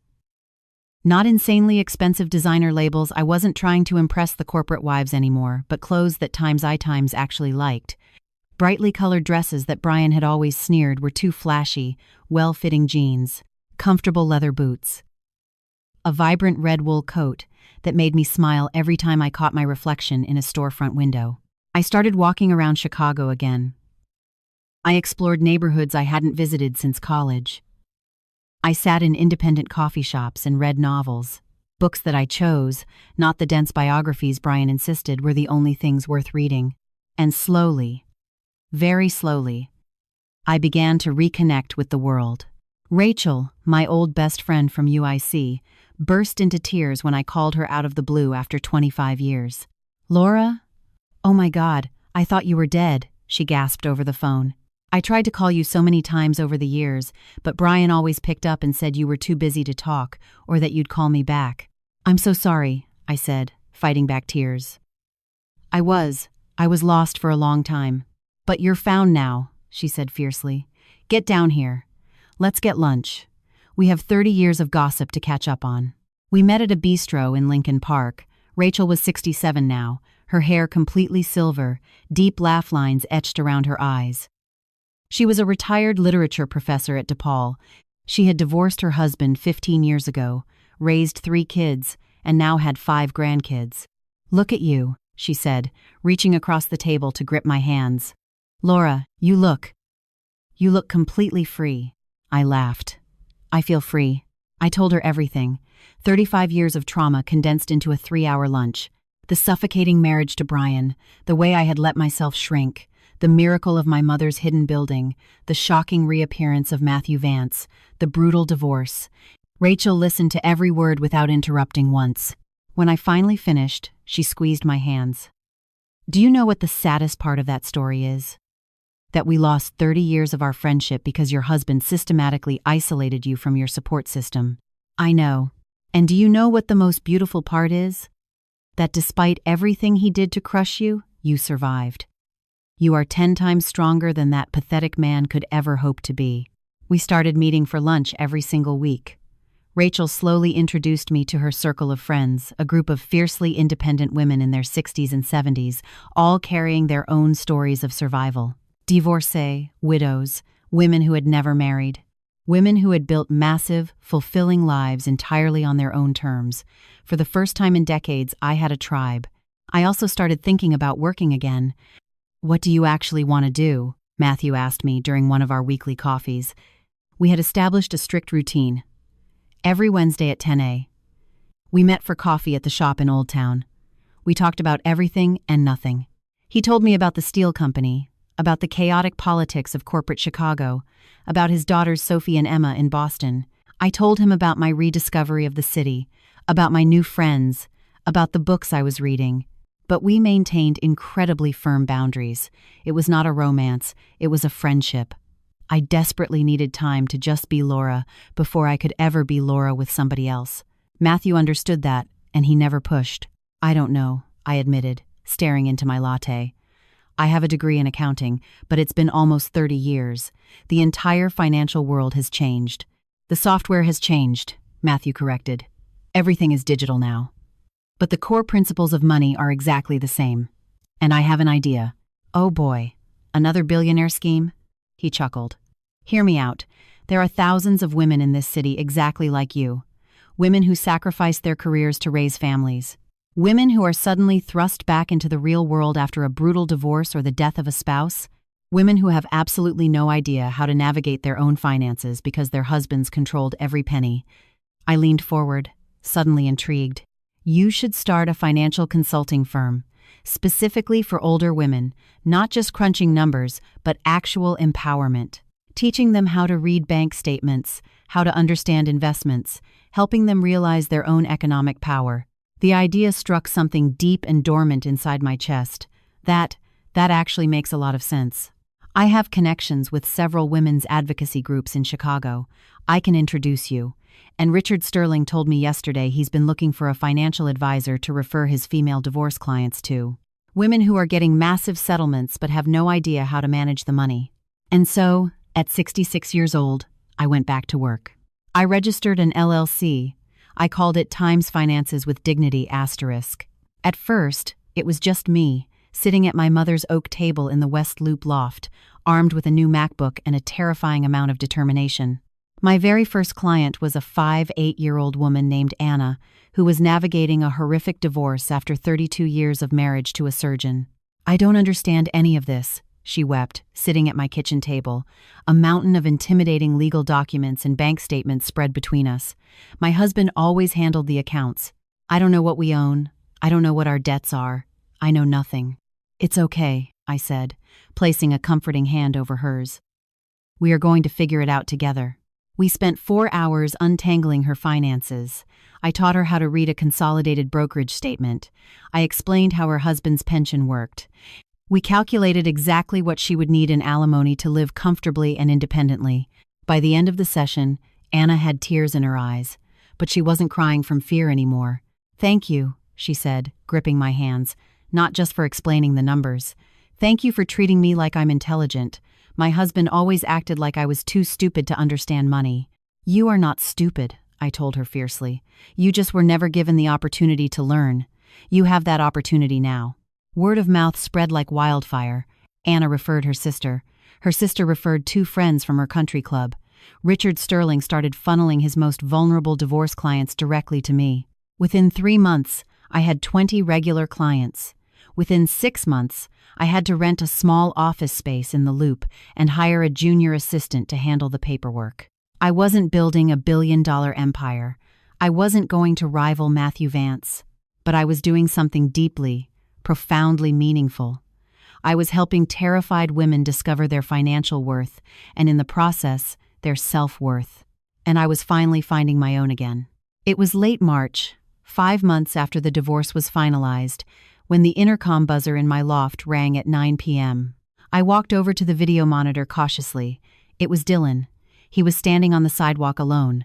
No Chloe, no Brian. He looked awful red, swollen eyes, unkempt hair, wearing a wrinkled hoodie like he hadn't slept in 3 days. Every protective instinct in my body screamed at me to ignore the buzzer, to protect the beautiful, fragile peace I had built for myself. But this was my son, the boy I had carried, nursed, raised, and loved. I pressed the button to unlock the lobby door. When he reached the 4th floor, I opened the door but didn't invite him in. "Dylan," I said neutrally, "what are you doing here?" "Mom, His voice instantly cracked. Can I please just come in? Just for 5 minutes?" I hesitated, then stepped aside. Dylan walked into the loft, looking around at the exposed brick and the city views in awe. "This place is incredible." "It was your grandmother's," I said, crossing my arms. "She set it up for me, just in case I ever needed to escape." Dylan physically flinched at the word. "So, she knew, too? She knew that Dad and that we were terrible to you?" "Yes. She knew." Dylan slumped heavily onto my sofa, burying his face in his hands. "Mom, I have been going to therapy." I raised an eyebrow. "Really? For the last 4 months? Ever since you walked out?" He rubbed his face aggressively. "Chloe gave me an ultimatum." "Well," I said, leaning against the kitchen island, "it sounds like Chloe has significantly more common sense than I gave her credit for. She told me that if I didn't get into therapy and fix my anger issues, she was going to file for divorce and take the kids." Dylan looked up at me, his eyes bloodshot. "She said she refused to let our children grow up watching me treat women the way I treated you. She said she wouldn't let Mason learn that it's okay to belittle his wife, and she wouldn't let Lily learn that women only exist to be servants. She is absolutely right. I know." Tears finally spilled over Dylan's lashes. "Mom, my therapist made me write a list. An inventory of every single time I disrespected you, every time I hurt you, every time I treated you like you were less than human." He reached into the pocket of his hoodie and pulled out a thick stack of folded notebook paper, pages and pages, filled front and back with cramped handwriting. "It's 20 pages long," he said, his voice breaking into a sob. 20 pages of times I intentionally abused my own mother. And the sick part is, there are probably hundreds more. These are just the ones I can remember. I didn't say anything. I just waited. "I wrote down when I was 16, he continued, staring at the papers. "When I told you that you embarrassed me in front of my friends. When I told you not to pick me up because our car was ugly. And you just looked at me, said okay, and walked 2 miles home in the freezing rain. And I remember I felt powerful, like I was finally the boss." He choked on a sob, wiping his nose with his sleeve. "And your 60th birthday. Chloe and we didn't have plans. We were just sitting at home watching Netflix.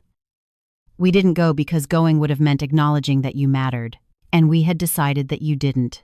That you were just the maid." "Dylan." "No, please. Please let me finish.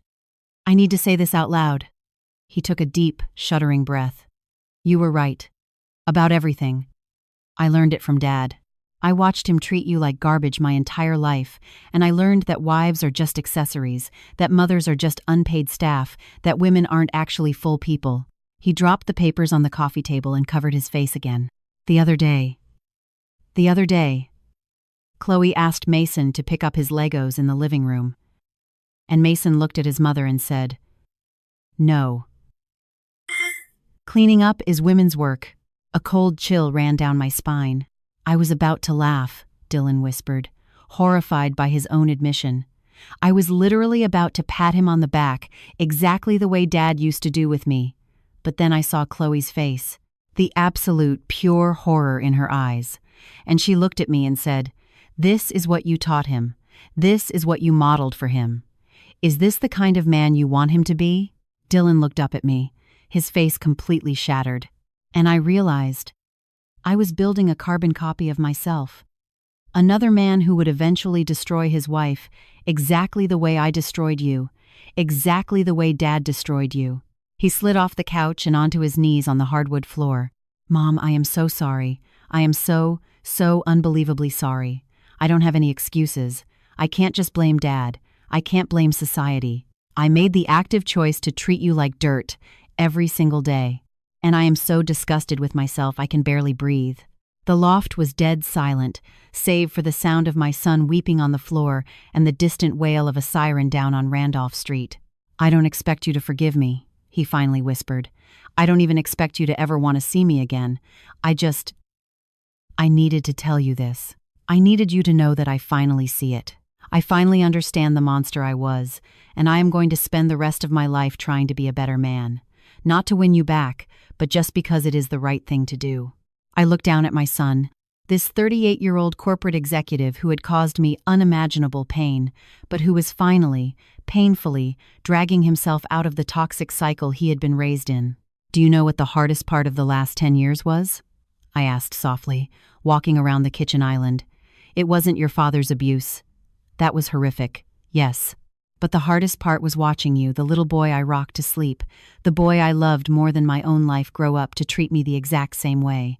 Because that was the moment I realized I hadn't just failed as a wife, I had failed as a mother." "You did not fail," Dylan cried out fiercely, looking up at me. "I failed. You gave me nothing but unconditional love, and I repaid you with absolute poison." "So, what changed?" I asked. "Why the sudden revelation now? Why not a year ago?" "Because I was about to lose my own family. Because Chloe had her bags packed. Because when she threatened to walk out that door and take my kids away, I suddenly understood exactly how you must have felt for 30 years. Trapped, desperate, suffocating." He wiped his eyes furiously. "And it made me realize that if I could change my behavior out of fear of losing Chloe, it meant I always had the capacity to change. I just never cared enough to do it for you." "Well," I said quietly, "at least you are finally being honest." "I'm trying to be. My therapist says brutal honesty is the only way out of the hole I dug." I walked over to the massive floor-to-ceiling windows and looked out at the Chicago skyline, the Willis Tower glowing in the distance, the endless stream of headlights on the Kennedy Expressway. Millions of people, all living their own complicated lives. "I am not going to forgive you immediately," I said, keeping my back to him. "That isn't how trauma works. I know, and I am never, ever going back to being the mother I was before. I will never again be the woman who accepts crumbs of respect. I will never shrink myself down to make you feel like a big man. I would never ask you to.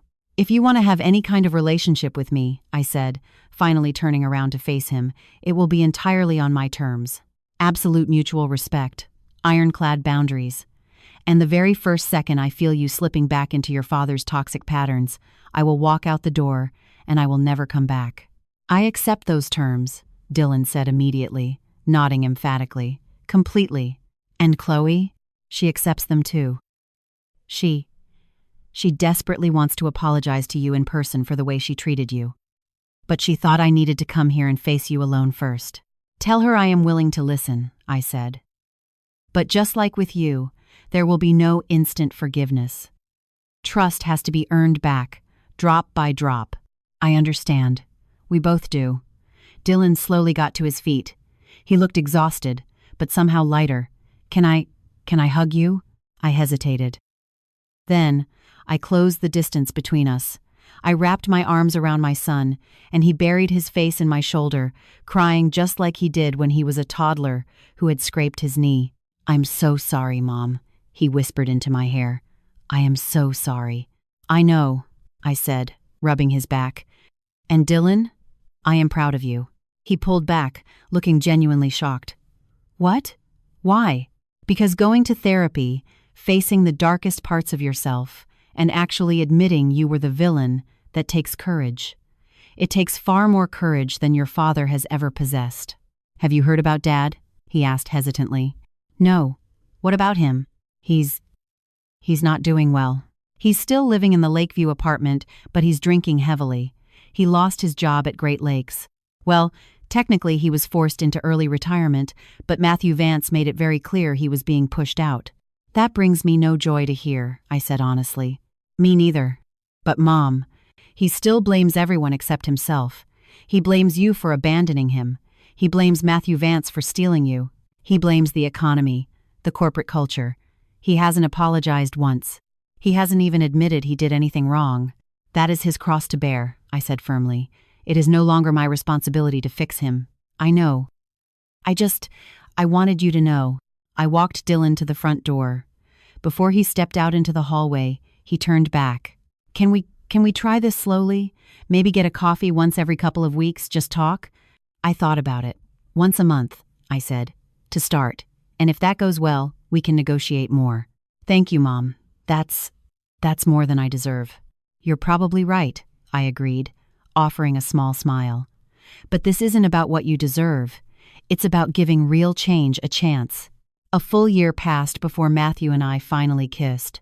A whole year of weekly Wednesday coffees, of long walks along the lakefront trail, of deep conversations. A year of prioritizing myself and building my own foundation first. A lot happened in that year. Finances with dignity times exploded. I grew to 45 regular clients and had to hire 2 more full-time advisors.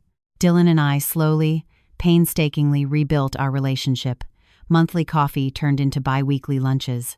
Eventually, I was reintroduced to my grandchildren. Mason, now 9, and Lily, now 6, treated me with a newfound respect that their parents were actively modeling for them. Chloe and I had a brutally honest, tear-filled conversation where she sincerely apologized for her years of elitist cruelty. We were never going to be best friends, but we established a genuine, civil, mutual respect. And that was enough. Brian never apologized. I saw him once, entirely by accident, from a distance on Michigan Avenue. He looked old, haggard, completely alone. A tiny part of my heart felt a twinge of pity, but it was just a fleeting ghost. I kept walking. Rachel and my new circle of friends became my true safety net, my chosen family. We had weekly wine nights where we laughed until we cried, supported each other through health scares, and celebrated our independence. And Matthew just waited. He never pressured me. He never demanded an answer. He was just always there, as constant as the tide of Lake Michigan, as patient as time itself. I eventually met his daughters, Sophie and Emma, when they flew in from Boston for Matthew's 66th birthday. At first, they were polite but guarded, fiercely protective of their late mother's memory. But gradually, as they watched me interact with their father, they realized I wasn't trying to erase Elizabeth. I was just trying to live. Our dad is so much happier with you, Sophie told me privately during a dinner in the Gold Coast. We've all noticed it. He smiles more. He's lighter. Mom would have wanted him to be happy. I hope so, I said softly. She would have, Emma agreed, joining us. And honestly, I think she would have really liked you. It was January, exactly 14 months after the explosive Ritz-Carlton Gala, when Matthew and I took a weekend trip to Carmel by the Sea, California. We were walking along the rocky Pacific coastline at sunset. The sky was burning with incredible shades of orange and violet. Laura, Matthew said, stopping on the coastal path to face me, I need to say something. I looked up at him, listening to the crashing waves. I have waited for over a year. I have respected your space, your boundaries, your absolute need to figure out who you are on your own. And it has been the single most agonizing weight of my entire life. He let out a self-deprecating laugh. Well, the second most agonizing. The first was 40 years ago. Matthew. But I would wait another 40 years if that's what you needed. Because Laura, I love you. I still love you. I will always love you. And I don't just love the 2, 3-year-old girl I met in the UIC library. I love the 6, 7-year-old woman standing in front of me right now. I love your resilience. I love your fire. I love your absolute refusal to give up. My heart was hammering so hard against my ribs I was certain he could hear it over the ocean. "So, I have to ask you," he continued, reaching out to gently take both of my hands in his. "Is there any possibility, however small, that we could actually try this? Not as the kids we used to be because those kids are gone, but as who we are right now. Two people who have lived full lives, who have loved, who have lost, who have learned the hard way. Can we build something new together?" I looked up at this man who had loved me from afar for 4 decades, who had waited patiently in the wings, who had given me the space to breathe when I was suffocating, who saw me, who truly, deeply saw me in a way no one else on earth ever had. "I'm terrified," I admitted, my voice shaking. "I am too. You broke my heart before, when you got in that cab in the rain. I know. And I will live with the agonizing guilt of that decision until the day I die. And if you hurt me again this time, if we try this and it all falls apart, then at least we can say we finally had the guts to try," he said simply. "Laura, I am turning 67 this year. You are 67. We are not young anymore. We don't have endless decades ahead of us. But that also means we finally know what actually matters in this world. And what matters is this. Do we spend the years we have left alone, purely out of fear? Or do we spend them together, taking a massive risk and actually living?" I thought about my mother. I thought about her final letter. Asterisk. It is never too late to choose happiness. Asterisk. I thought about the last 14 months. The grueling, beautiful work I had done to rebuild my soul from the ground up. The powerful, independent woman I had finally become. And in that moment on the California cliffs, I realized something profound. I did not need Matthew Vance. I didn't need his money, his protection, or his status to survive. I didn't need him to be happy. I was already whole on my own. But God, I wanted him. I wanted to share my beautiful, reclaimed life with him. Not because my life was empty without him, but because it would be so much richer with him in it. "Yes," I said, a tear finally escaping and tracking down my cheek. "Yes, Matthew. Let's try." The kiss was slow, sweet, heavy with the weight of 40 years of desperate longing and 14 months of agonizing restraint. It wasn't the frantic, panicked kiss of two 20-somethings. It was the deep, intentional kiss of two people who had finally learned that true love isn't about desperate need, it's about active choice. That love isn't about finding someone to complete you, but finding someone who complements your existing wholeness. That real, enduring love requires profound respect, endless patience, and the courage to let the other person be exactly who they are. 2 years later, I am standing on the sprawling wooden deck of our home. Not the West Loop loft, though I still own it and rent it out. Not Matthew's massive estate in Boston, but a new house that we picked out together. A stunning cliffside home in Carmel by the sea, with a sweeping view of the Pacific Ocean exactly as Matthew promised me 42 years ago. I am 69 years old now. My hair is entirely silver, cut in a sharp bob, and I have completely stopped trying to dye it. My face is covered in wrinkles that tell the roadmap of my survival. The deep laugh lines around my eyes from wine nights with Rachel. The worry lines on my forehead from raising Dylan. The smile lines around my mouth from the last 3 years with Matthew. Every single line is hard-earned, and they are all beautiful. Asterisk, Finances with Dignity Times, now has 3 offices across the Chicago area, and there is a 2-month waiting list for new clients. I fly back frequently. I have given guest lectures at the University of Chicago and Northwestern about female economic empowerment. I have written op-eds for the Times Chicago Tribune Times about identifying financial abuse in marriages. At 69, I am vastly more successful than I ever dreamed possible in my 20s. But I know now that success isn't just measured in LLCs or bank accounts. Dylan and Chloe fly out to California with the grandkids a few times a year. We are still actively rebuilding, doing the hard work of family therapy, but there is genuine, solid respect there now. Mason and Lily run into my arms and call me Grandma, and it actually feels earned. Brian. I don't really know what happened to Brian. I heard through the grapevine that he sold the Lakeview apartment and moved to a condo in Tampa, Florida. I hope he is okay. I hope that, someday, he finds some measure of peace, but it is no longer my job to worry about it. Rachel and the Chicago girls remain my unbreakable safety net. We FaceTime every Sunday.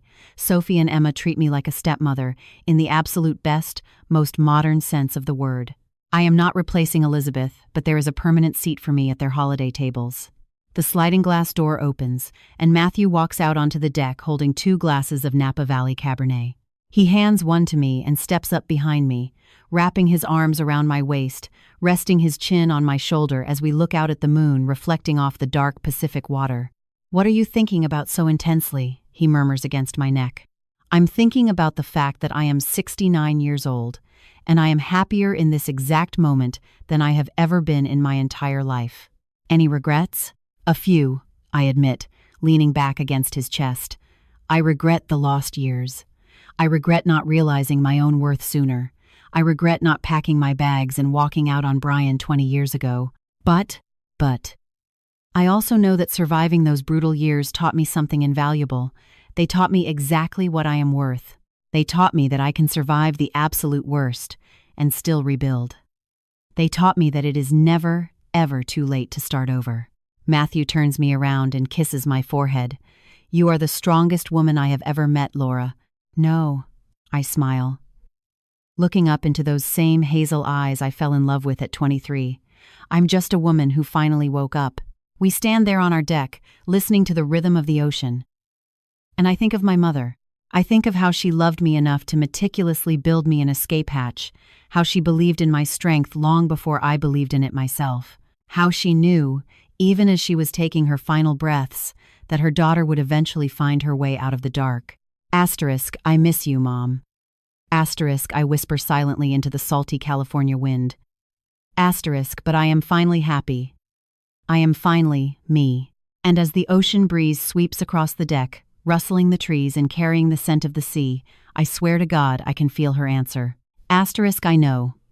My sweet girl. I know. Asterisk.